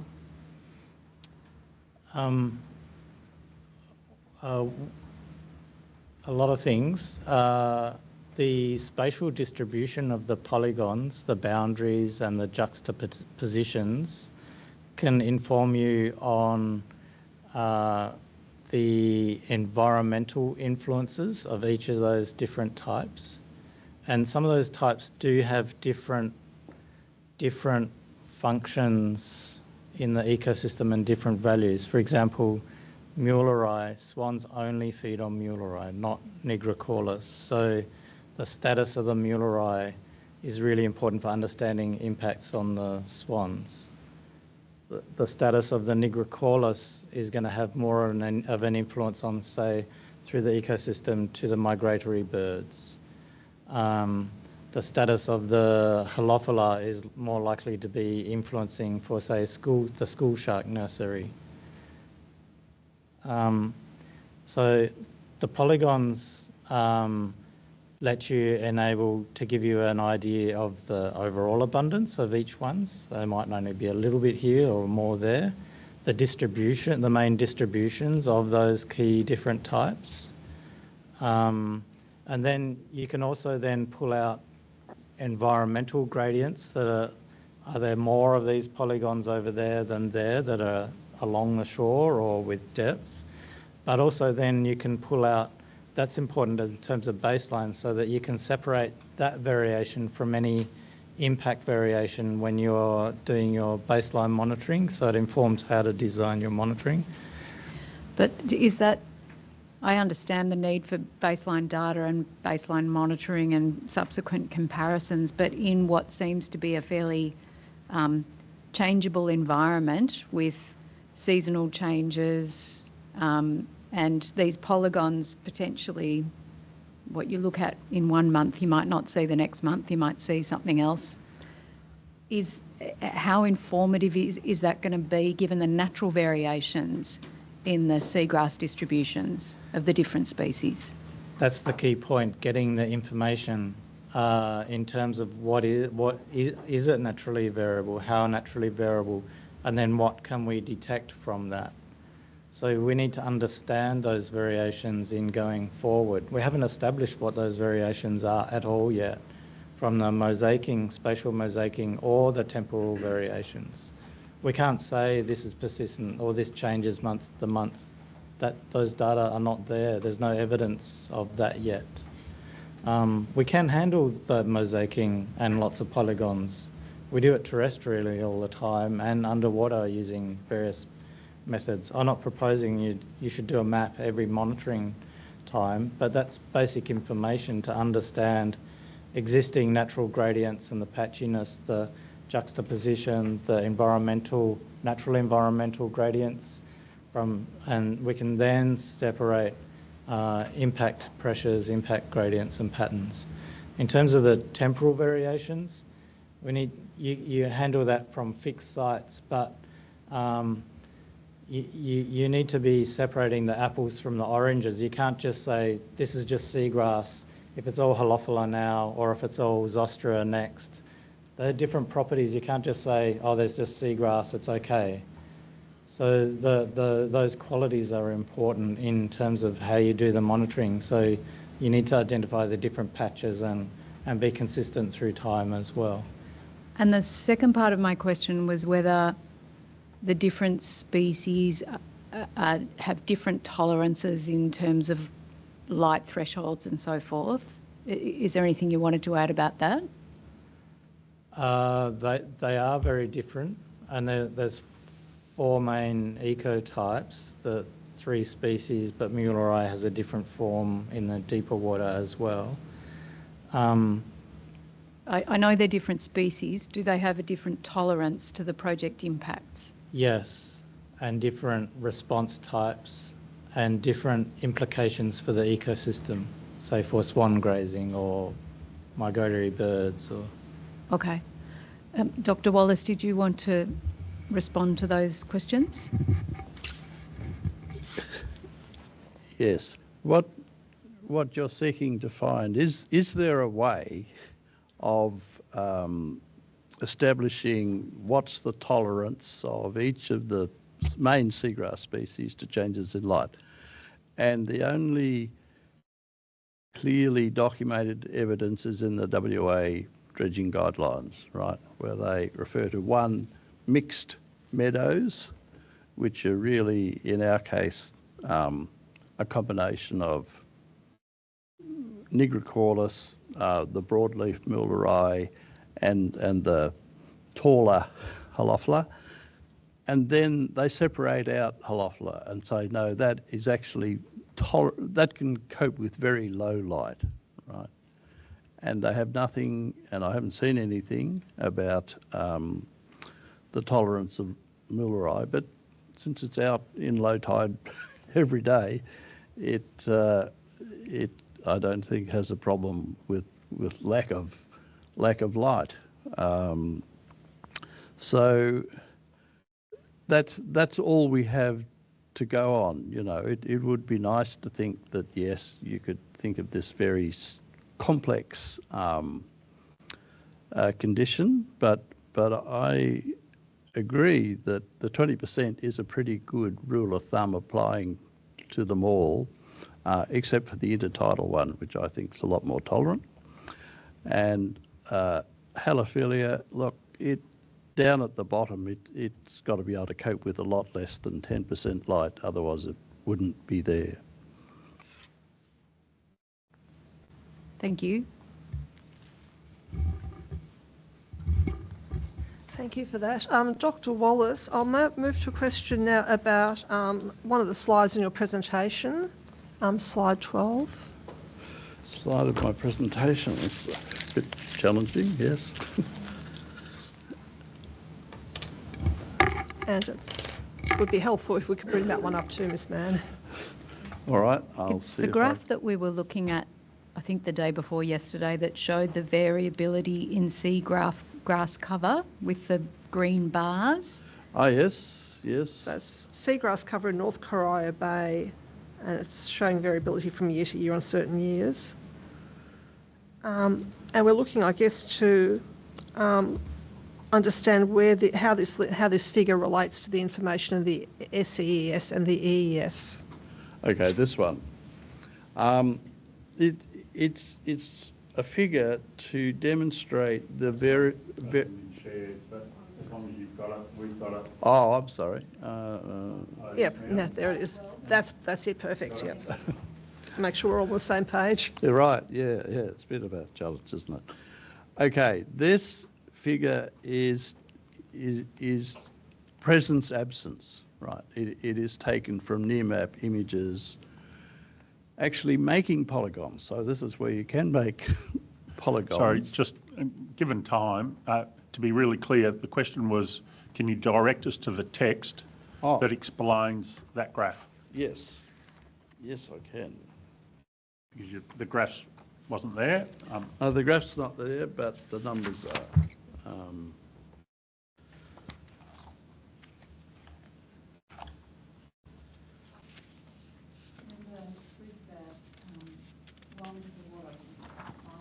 Yep.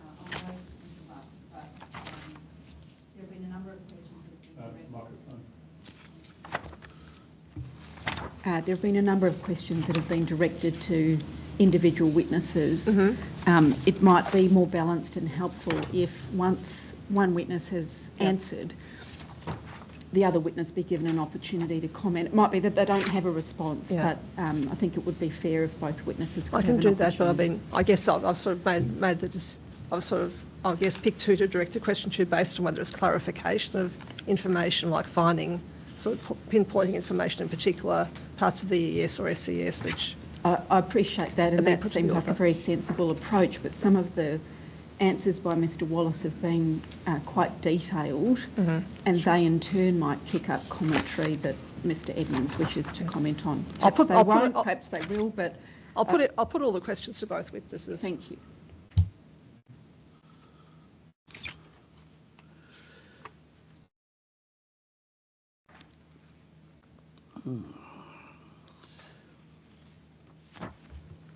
Maybe homework. Yeah, I know it's there. And the graph is not there, but the numbers are there. In the interest of time, maybe we'll take that as a question on notice. Yes. And Mr Edmonds, did you have any comments in relation to that figure? Sorry? I was just going to put the question to Dr Edmonds as well, whether it had any comments in relation to that figure. Just from the point that it was produced from mapping of patches, meadows, polygons, that would have been very useful information with respect to the spatial juxtaposition, and just shows that it can be done.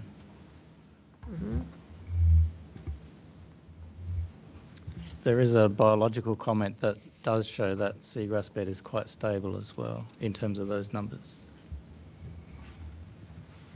Thank you. And just another question to Dr Wallace again on that same presentation slide. You say refer to port maintenance dredging and soon. What do you mean by and soon?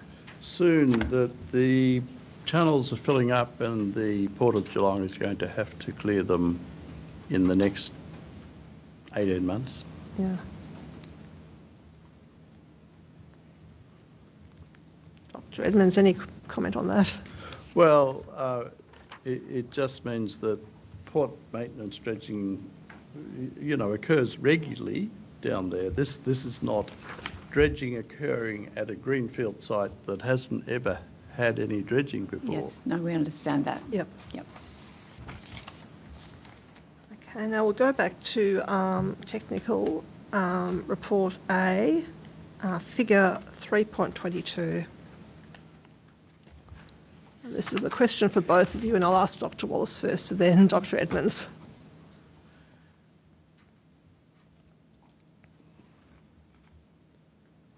And here we have, on this figure, there are a number of monitoring sites for light, NTU and chlorophyll A, which I'm assuming is there to detect algae.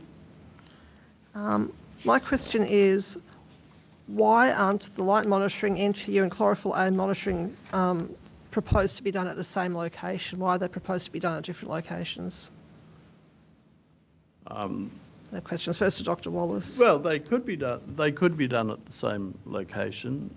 It was merely to spread out the instruments to get a better indication of what was happening along that line with a certain number of instruments.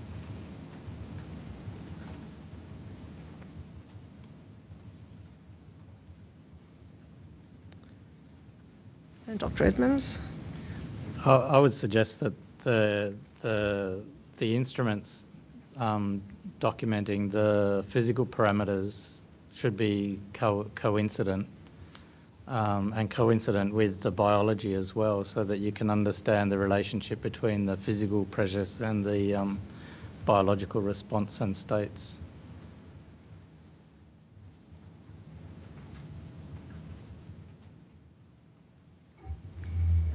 So, Dr Edmonds, are you suggesting that the location of those monitoring instruments should be determined closer to the time based on where the biological indicators are that you're seeking to monitor impacts on? Yes, that would be the first step, is to monitor, to map where the sensitive components are, where you would establish the monitoring for the biology. Then you would overlay with the physical instruments on top of that. Okay, thank you. Thank you. My next question is about the wastewater discharges.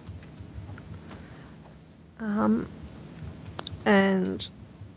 the first question is about chemicals other than the chlorine. And just a question about whether anything else is proposed to be added to the discharges from the FSRU or would come into the discharges from the FSRU other than chlorine. To the best of our knowledge, no. I have asked that question myself twice and been assured that only chlorine is added. That's right. Is it your understanding too that that's the case for the refinery as well? And that's my understanding for the refinery as well, yes. Thank you. And Dr. Edmonds? I'm not knowledgeable on that front, but I would point out there are chemicals incidentally introduced at infrequent intervals each year. That's in the Viva reporting online. In the reporting online, as in the refinery reporting online? Of spill cases. Oh.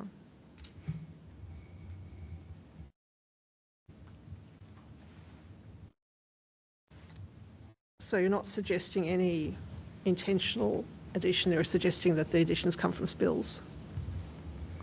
Not suggesting incidentally, but it's intentionally, but it is something that needs to be considered because you can have cocktail effects. Thank you. Dr. Wallace, back to you again, and then Dr. Edmonds. Basically, you've told us that once the chlorine comes out past the outlets, in the way it's not possible to measure the chlorine concentrations in the plumes. How far back into the outlets and into the refinery is it necessary to go to have measurable levels of chlorine concentrations? They measure just before they leave the site, so not far at all, really.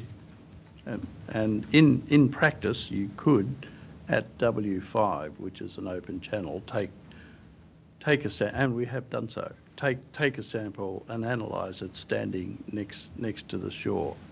The NATA test for chlorine requires you to analyse it within a very short period.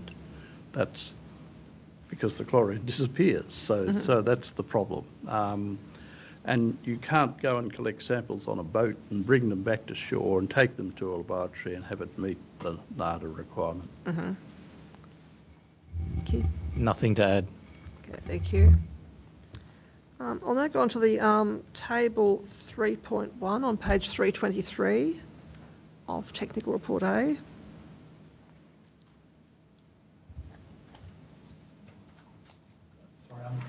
Table 3.1, and it's page 323, so I'm not using PDF page numbers.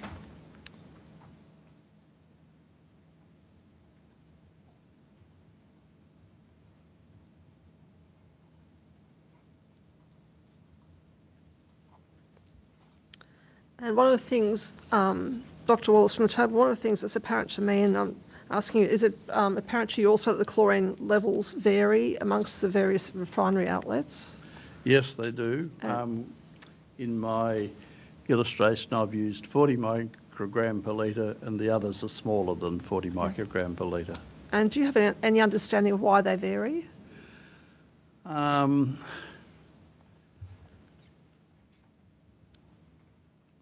Presumably because there are just small variations in the seawater characteristics coming in, that would be the factor, I would say.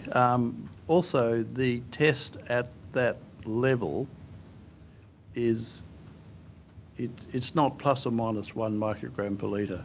It's probably plus or minus 5 to 10 microgram per litre. When you look at the data, they tend to step 40, 40, 30, 40. So I think one of the reasons is the accuracy of the test at those very low concentrations.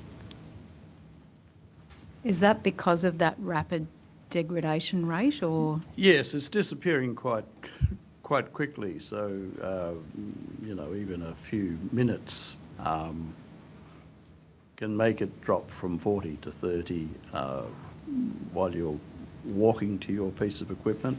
When we do our tests, we actually take the whole equipment and reagents and set it up on a table beside where we're testing. But I understand Viva takes the sample and takes it a short distance to a device where they test chlorine.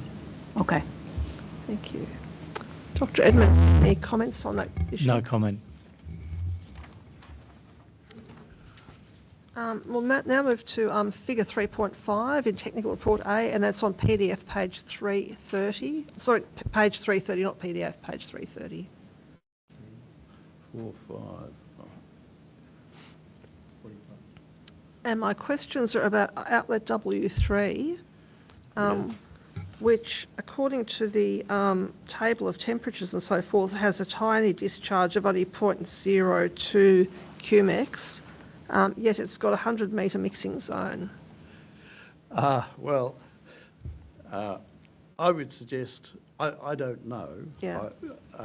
I would suggest the mixing zones are historical, and I think W2 has gone into W1, and maybe W3 was doing something different.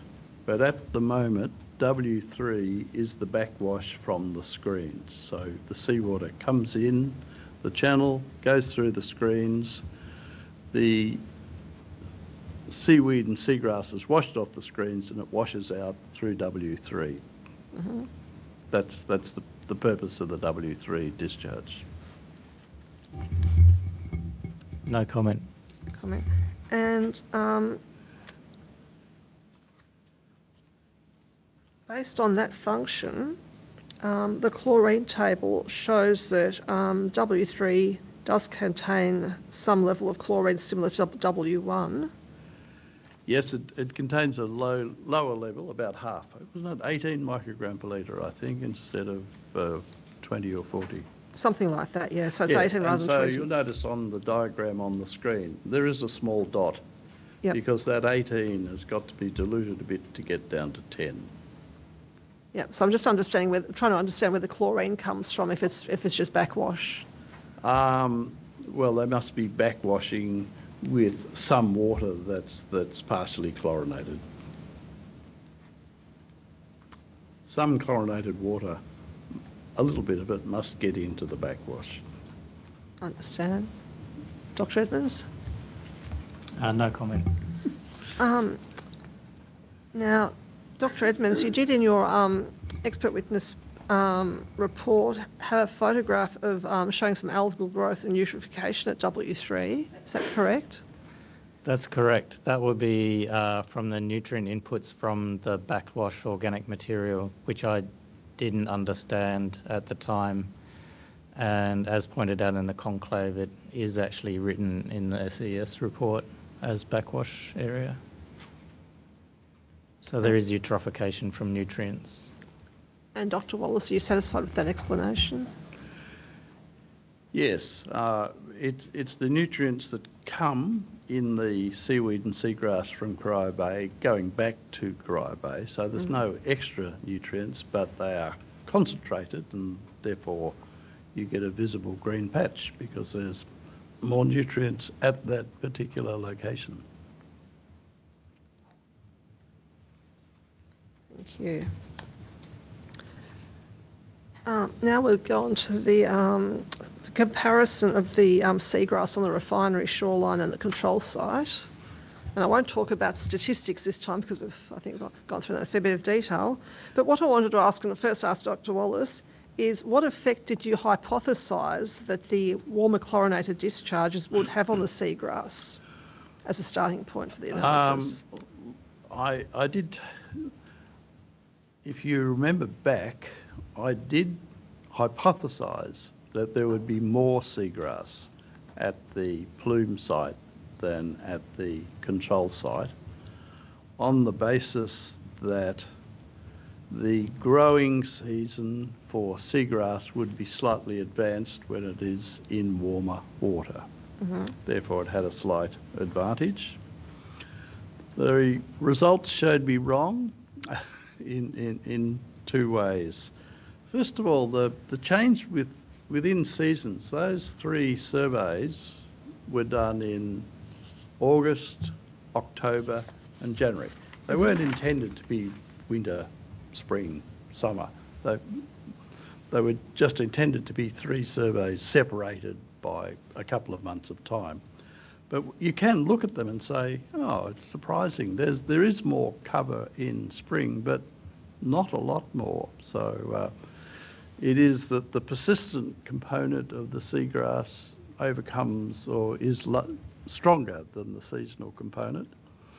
The actual percentage difference, and I know there is some discussion as to whether it's a good idea or not, or some disagreement, right? I understand that.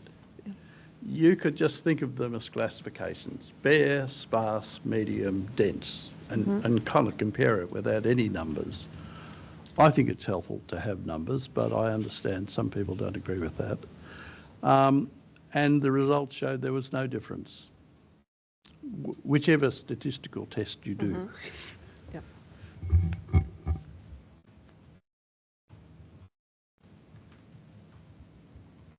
And so just to clarify, in terms of the hypothesis, your hypothesis addressed temperature but not chlorine?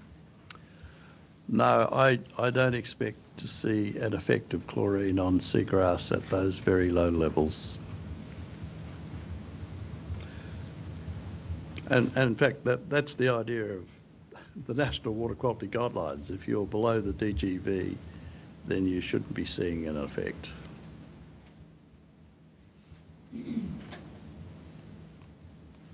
And Dr. Edmonds?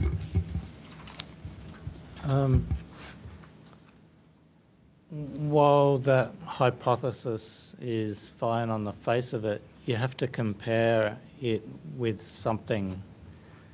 So do you compare the refinery shore with an area? You have to select an area that is comparable, and this is the main issue I have with that test. So along the Avalon shore, if you have a look in the aerial photos, you'll see lighter areas and darker areas where the seagrass are. Mm-hmm. Some of those lighter areas are actually rocky reef and rocky shore. Some areas are bare sediment or low density seagrass.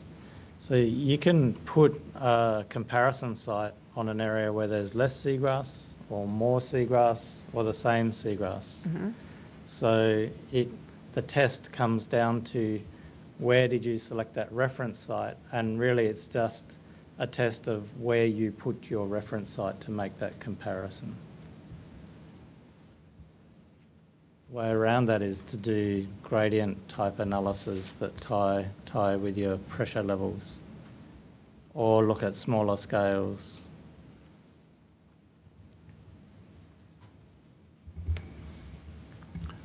Could I add just one point?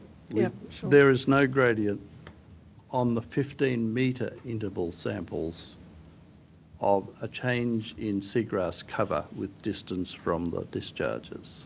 So if there is a gradient effect, it's less than 15 metres. But at that larger scale, statistically, it shows up as zero correlation. If I could add to that, a complicating factor is that seagrass works in patches, and they tend to be uniform patches. So really the key scale is at patches. So monitoring abundance there won't be a gradient in cover or abundance within a patch. It will be either low, medium or high, or whatever percentage it is for that patch. A different patch will have a different quality. Yeah. So to look at the gradients, it's actually the gradients of the patch sizes, patch distributions.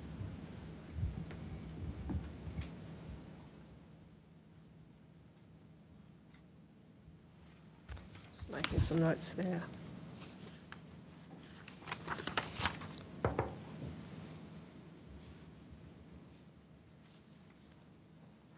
And I'll go back to the temperature and chlorine plumes and the measurements of the plumes.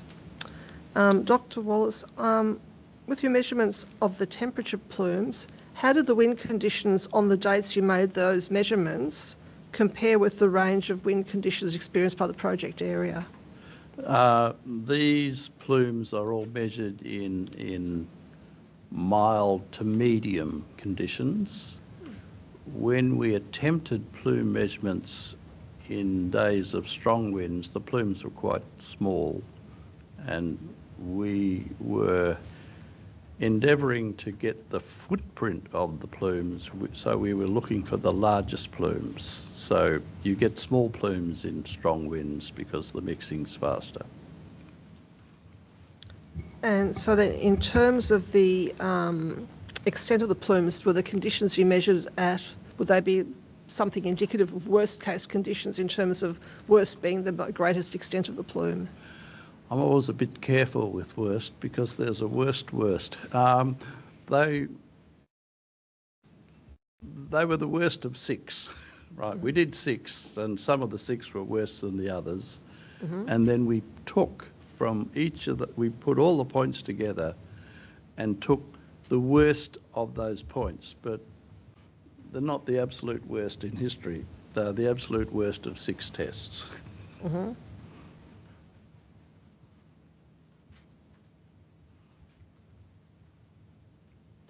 Dr. Edmonds, do you have a comment on that? Nothing to add to that. Thank you.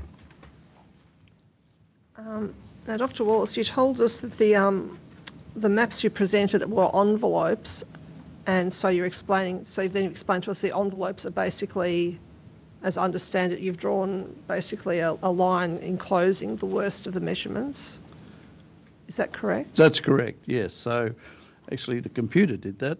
So we put all the data in, and then we asked for all the 2 degrees, delete everything less than 2, and then we put the boundary around the edge of all the 2s that had ever been measured. And then we did the same for 3 and 5. So that's how those were generated. They're generated from the measurements. They're the furthest extent that we measured 2 degrees, or 3 degrees, or 5 degrees. Thank you. And then in terms of, I'm trying to understand how that relates to percentiles. Would that be the 100th percentile then, or something 99th percentile, or something like that? If I'm to guess, or make an estimate, okay, so we're doing it in the conditions that has low mixing.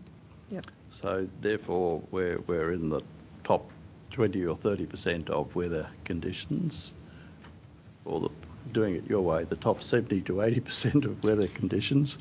And then we're taking the worst of 6. So if I say I'm in the top 30% of weather divided by 6, that's the 95th percentile. And if I say, well, I think we were more successful than that and we got the top 20% of conditions divided by 6, it's the 97th percentile. So I think they're 95th to 97th percentile estimates of the envelope. Thank you. Dr. Edmonds, any comments? Nothing to add. Thank you. Now, Dr. Yates told us the other day that when he provided maps of modelled thermal and chlorine plumes, including those from the diffuser, his maps were based on medians. Why did he do that? I think he provided a whole lot of maps. Means, averages, means, medians, various percentiles for us to look through, and because I think I've explained this, but I'll have another go. When you look at that distribution, if you actually plot it as a frequency distribution of numbers versus percentages, you find those peaks are very high out in the 90, 95, 99, right? And if you can do like we did for the temperature data, you can plot the envelope. You can say, show me 3 milligram per litre that occurs at every point. And that will take up a large patch in northern Corio Bay. That patch doesn't ever occur, of course. That's a conceptual envelope of where you may at some stage measure 3 milligram per litre of suspended solids. And because in my view, which differs from Dr. Edmonds, the response takes days 5 days, 14 days. Sorry, Dr. Wallace. My question was actually about the thermal plumes. Oh, the thermal plumes. Sorry, plumes. but I missed the question. Yeah, no, the thermal plumes, because my understanding of Dr. Yates's evidence is the maps of thermal plumes from his modelling that are incorporated in Technical Report A are based on medians rather than 90th or 95th His percentiles. maps of the thermal plumes, are not, are based on the temperature that he predicts under the same wind and tide and time as what we measured. So it's not any percentile. It's just this is what the model predicts for that period. Now, since he's predicting every 5 minutes, I suppose he says, well, you did the experiment over 3 hours, and therefore I'll take 36 values over those 3 hours and average them and compare that to your plume. That might be seen as a mean, but he's effectively just giving us a single, this is the plume that the model predicts, to compare to this is the plume that you measured. Yeah, I'm just trying to understand how that relates to the plumes from the diffuser that he's... Plumes from the diffuser. The mechanism is very different there.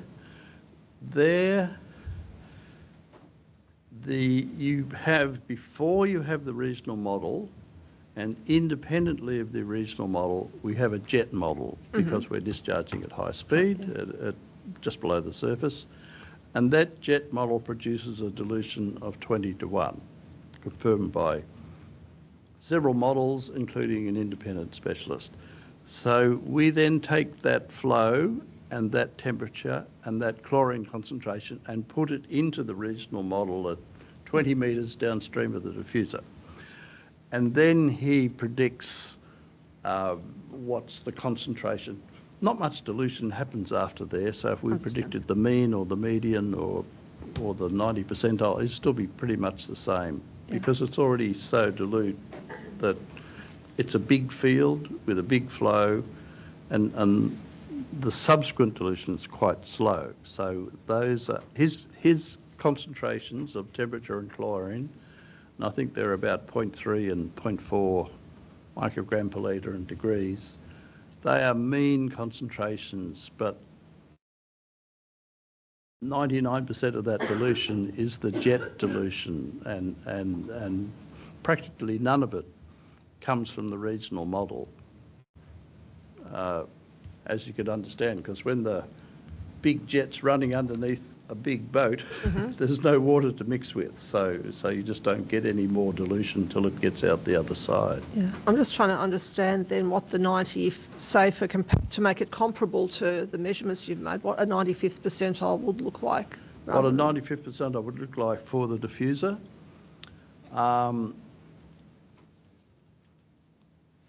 Let's say you've got a dilution of 21:1.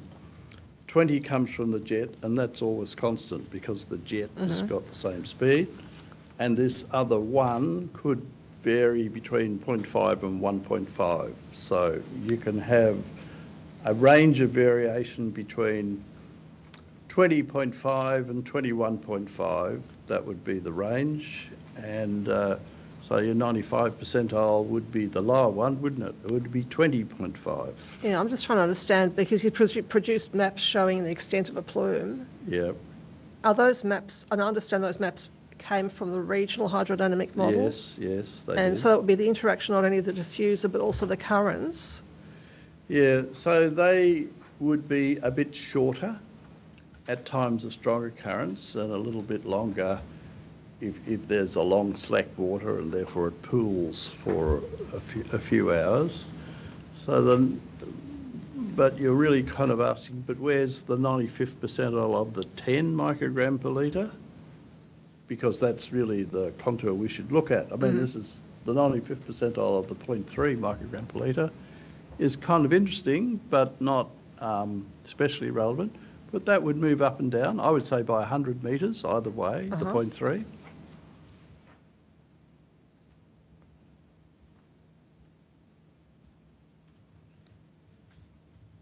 Dr. Edmonds, do you have any comments on that? Nothing to add. Now I'll go on to the question of chlorine byproducts in mussels. I guess, Dr. Edmonds, you've told us you're not an ecotoxicologist and there are sort of boundaries to your knowledge on this issue. I wanted to ask Dr. Wallace just to clarify again, did you engage an ecotoxicologist to advise or review the work on the mussels? We engaged a chemist who's not an ecotoxicologist, but someone who has expertise in chlorine byproducts to advise us.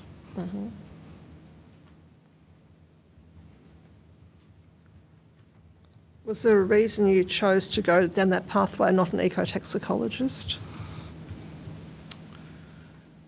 I wanted to know what kind of compounds I should be looking for rather than how in other words, I did not plan to do toxicological tests on specific organisms with different levels of toxicant byproducts. I plan to analyse organisms, and initially I tried to analyse seawater for the concentration of those compounds. So therefore, I talked to a chemist rather than because I wasn't dealing with any animals. Yep, okay.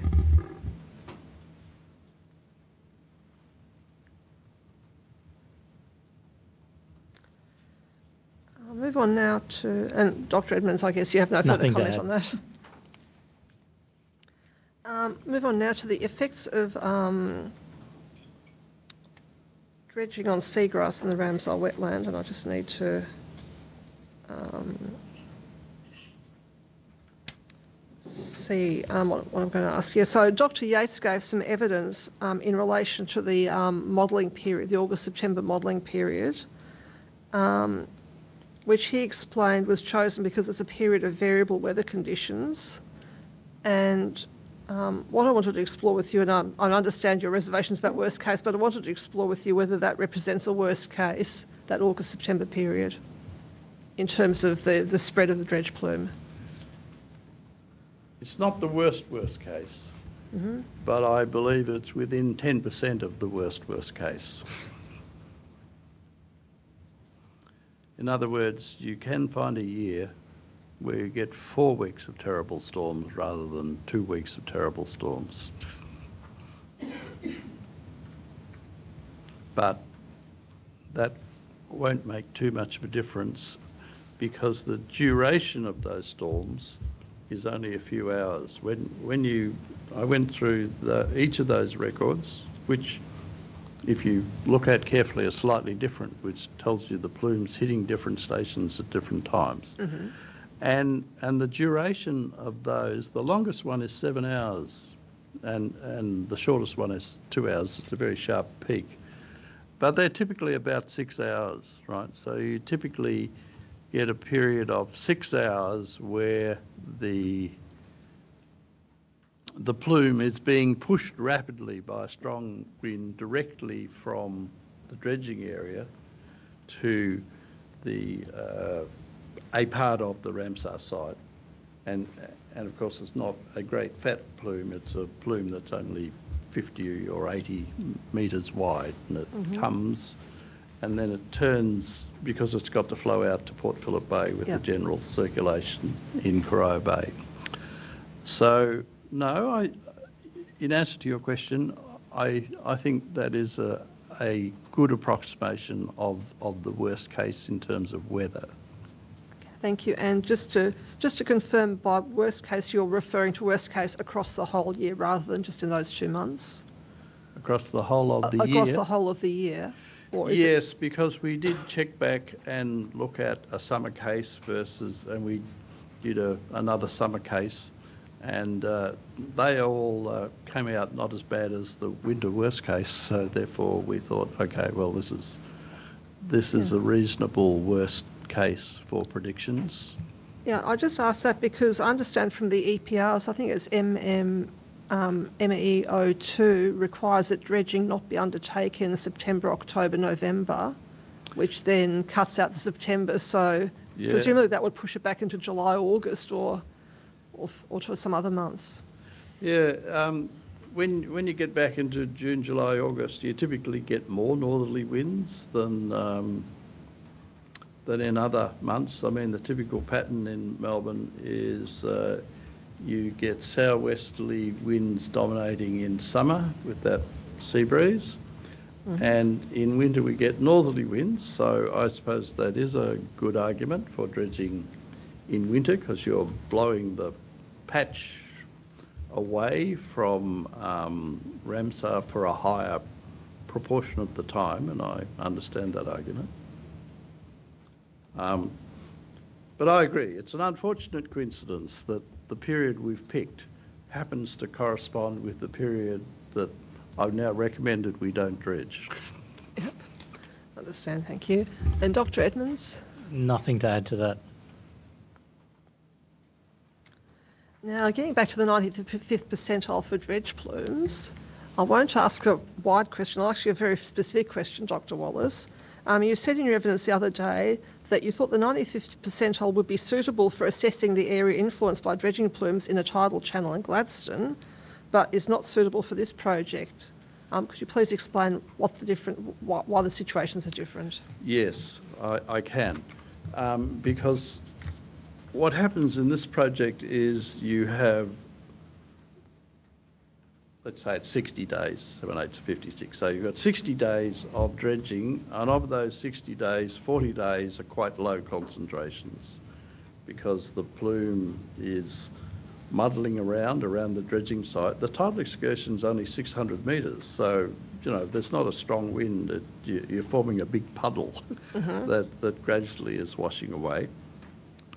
And then you have a number of events every 4 days, if we have 14 in 60 days, where you get an acceleration of that patch of water, and the path that it follows is a clockwise circulation which occurs in Corio Bay, same as in Port Phillip Bay. It's also got a clockwise circulation. So it's a combination of, not exactly, but a whole lot of low events and a few high events. Yeah. Right. When I was involved in Gladstone, they have a very long shipping channel with quite strong tidal currents going up and down. The effect of the wind's much more mild, and therefore you develop this big patch that meanders up and down the channel and is slowly washed out to sea. So it's a very regular distribution of turbidity, and in that case I would use the 95th percentile as well. That's appropriate for that case, because there's a lot of exposure of high events over the 18 months of the dredging program. Nothing to add. Thank you.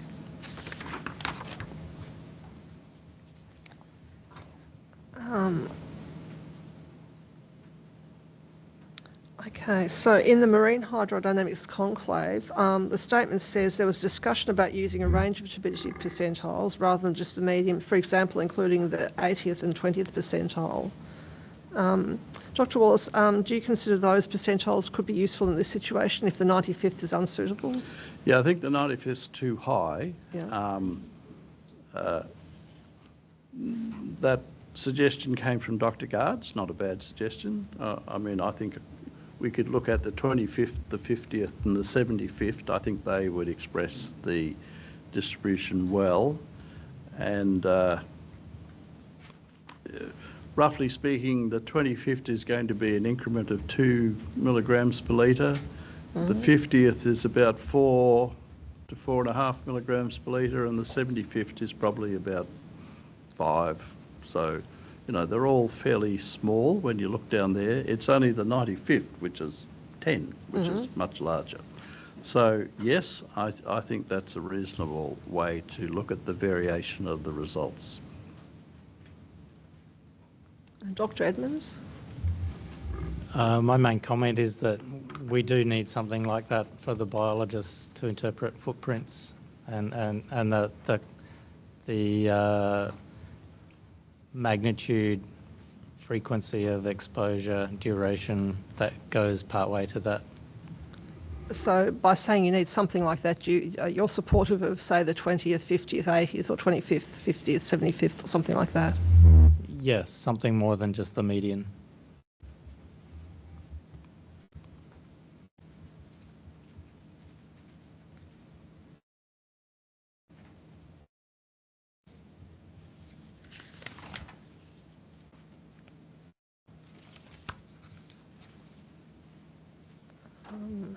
Moving on now to previous dredging operations. Question again back to Dr. Wallace. You talked about the previous dredging programs in your evidence. Now, the current project, I understand, assumes the use of a backhoe dredge, and I understand some of the previous dredging, including the 1997-98 program that was modelled and monitored by Lawson and Trelaw, used a cutter suction dredge. And my question is, do the different dredging methods have implications for the effects of the dredging program on suspended solids, turbidity, light and seagrass? They have similar loss rates. You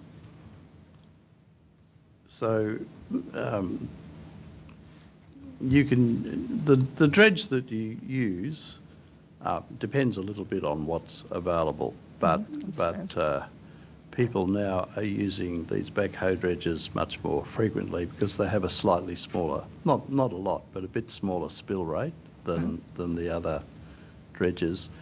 And the reason is that the dredge itself, the cutter suction dredge, has a slightly smaller spill rate because it's sort of sucking in water.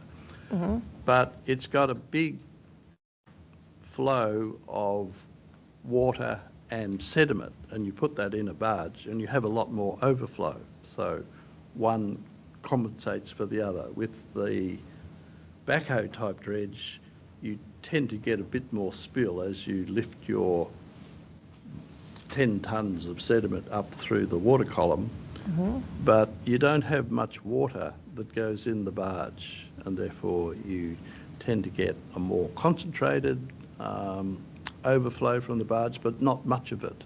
And the sum of those two are quite similar from the two types of dredges, according to Boscalis, and there's a book published by Van Rijk which gives a list of spill rates that have been measured for various dredges over the years. So that was advice from Boscalis. And what was that book again? Van Rijk, Vanrijn, and it's called Handbook of Dredging, or I think it's probably in our reference list. I'll have a look.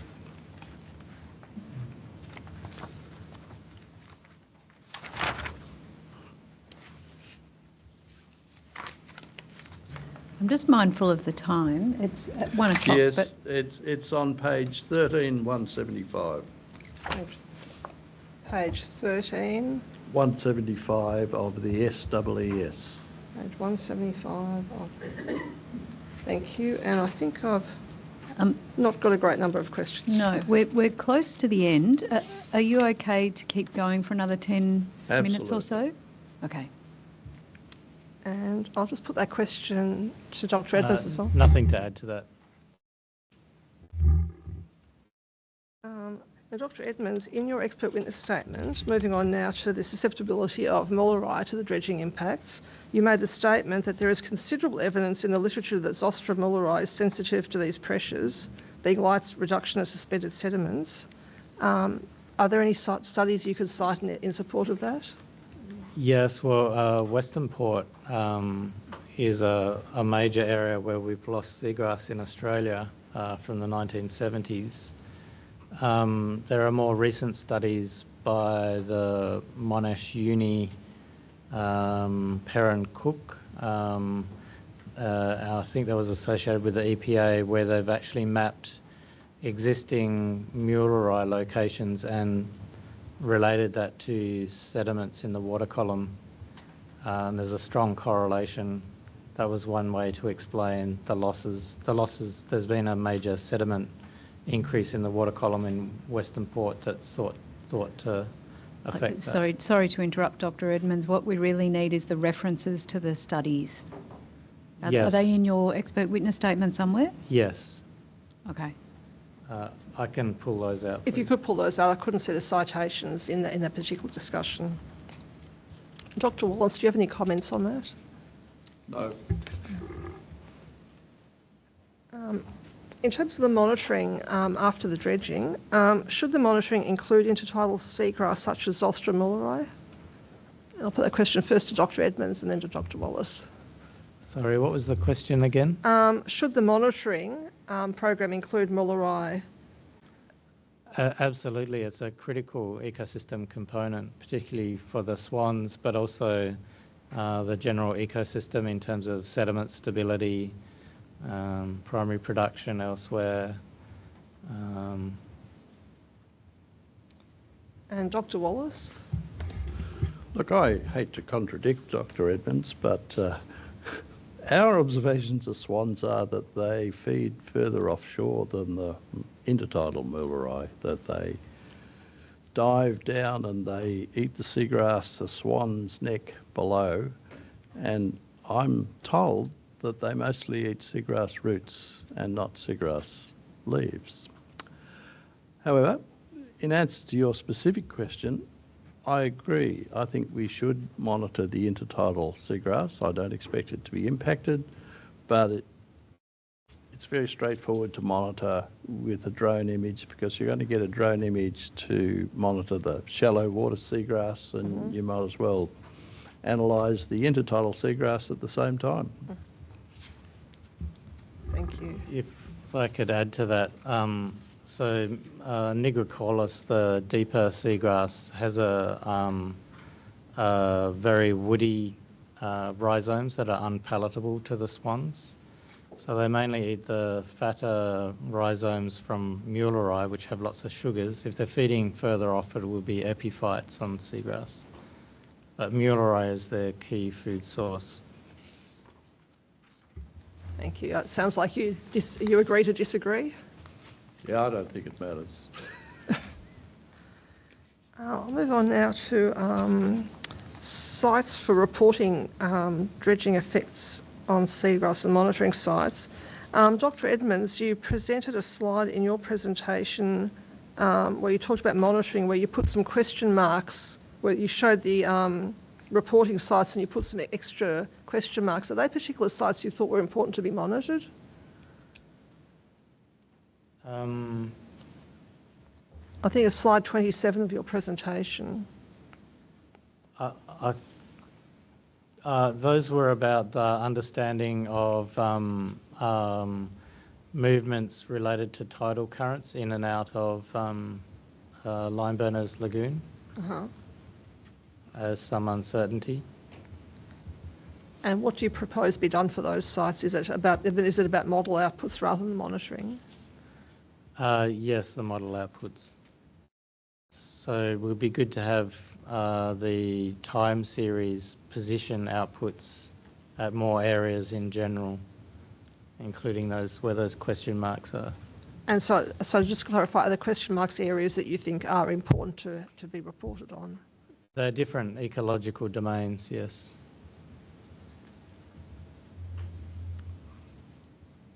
Dr. Wallace, do you have a comment on that?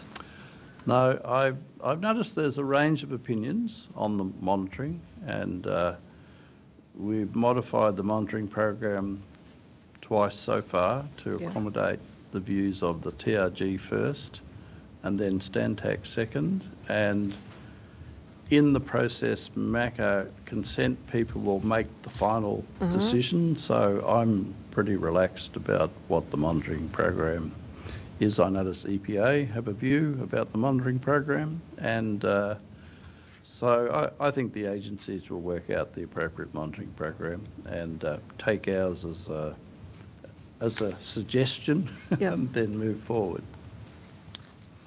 Thank you. Excuse me, Member Brisger, if I might say, I found the reference. It's Holland on page, PDF page 83 of my witness statement. Sorry, what was the reference again? Holland et al. 2013. preliminary assessment of water quality requirements of seagrasses in Western Port. And that was for Mulerai? Yes. Okay, thank you. Moving on, Dr. Wallace, now to sediment transport modelling. You have in Technical Report A, there's figure 9.5 on page 9142, which basically shows shows a regression analysis between turbidity on the x-axis and suspended solids on the y-axis. Yes. And I'm trying to understand why you converted turbidity to suspended solids rather than vice versa. Well, I'm sorry, I should have written the equation the other way, and it would come out as NTU equals suspended solids divided by 2 minus 0.9. Uh-huh. And so the axes then, do I understand the axes should have been flipped around the other way? Yes, the axis should have been Yep. fitted around. So just to confirm, is your process then to go from suspended solids to turbidity and to light attenuation coefficient, yes. And then to seagrass, and that logic flows? Yes, that's the logic.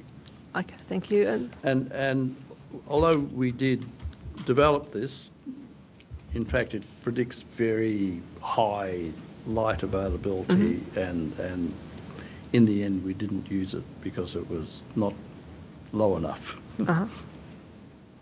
We thought it's not going to be that good.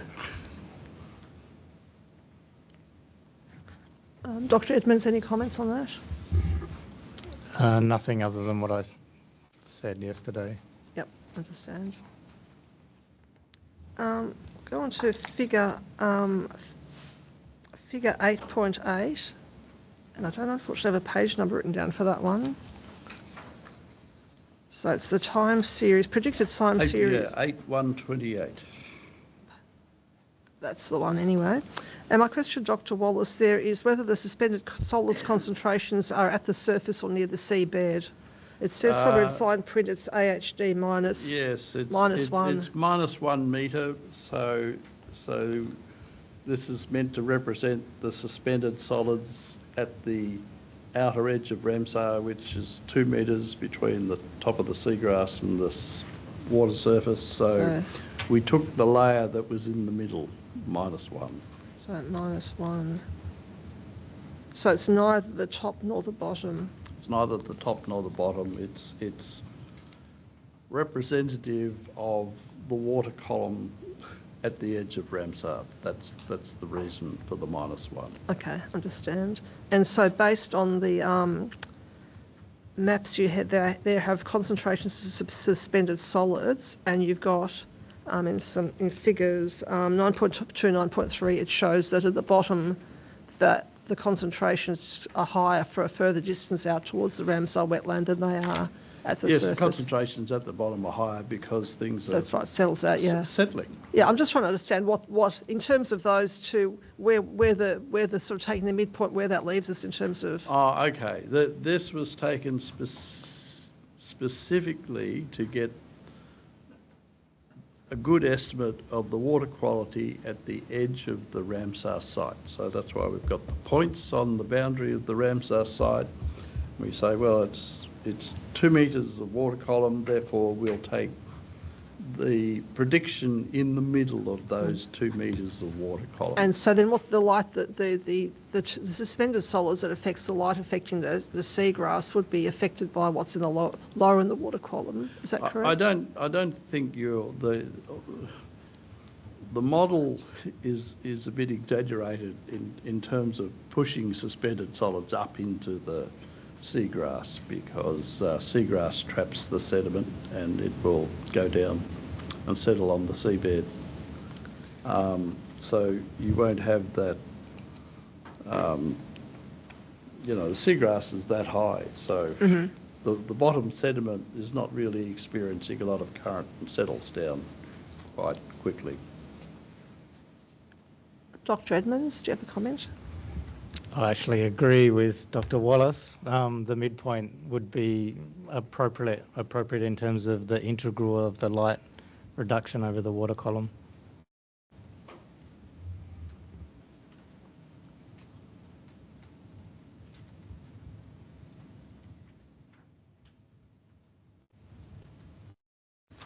And I'll get on to my final question, which is about silt curtains.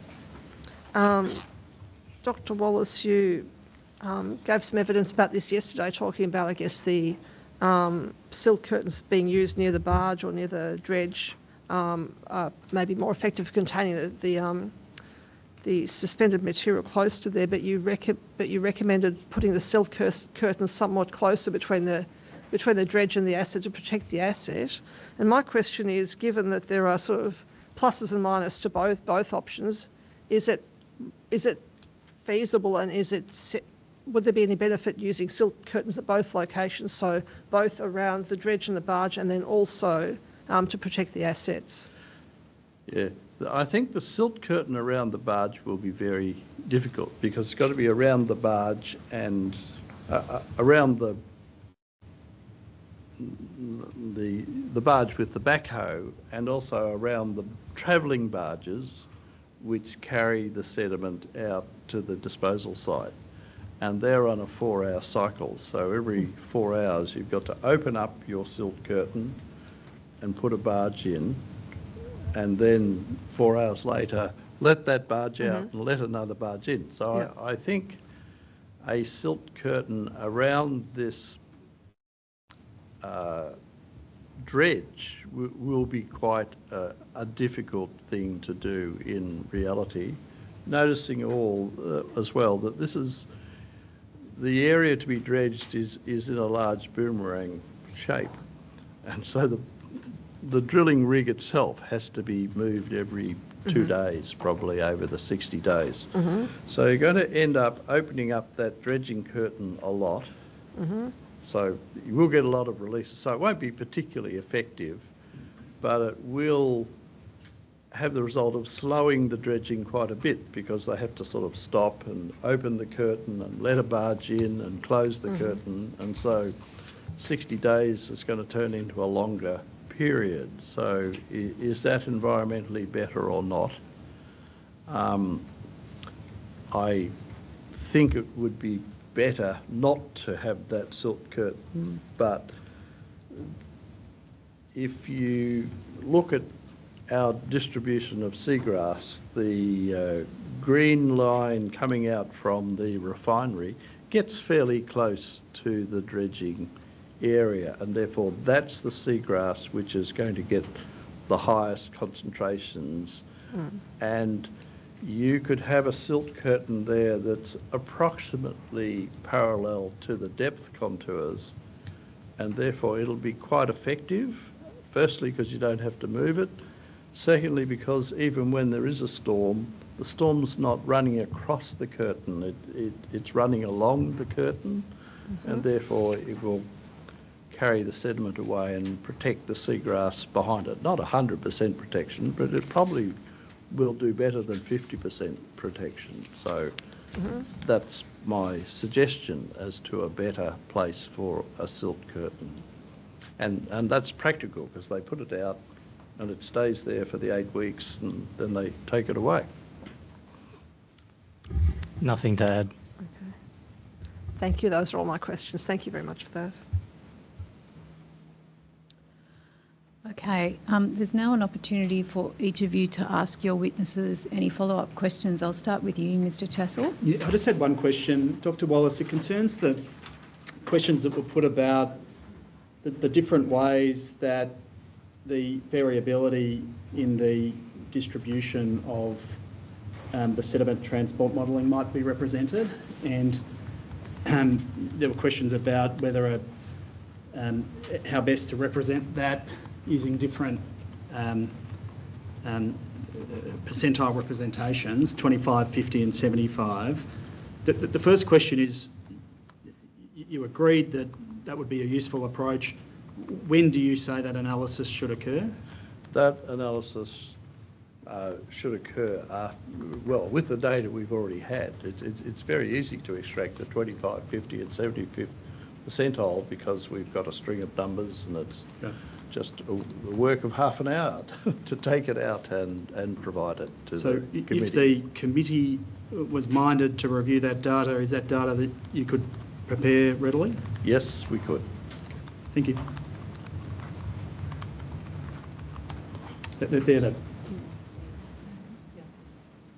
Could that be done, please? Yes. Ms Collingwood? No. Okay. Well, that brings us to a close of our first 2 weeks. So everyone just needs to pack everything up and take it with you, because we won't be coming back to Collins again. We will see everyone in January in Geelong. I wish everyone a happy and restful festive season, and enjoy your breaks. We'll see you in a couple of weeks. Thank you. Thank you.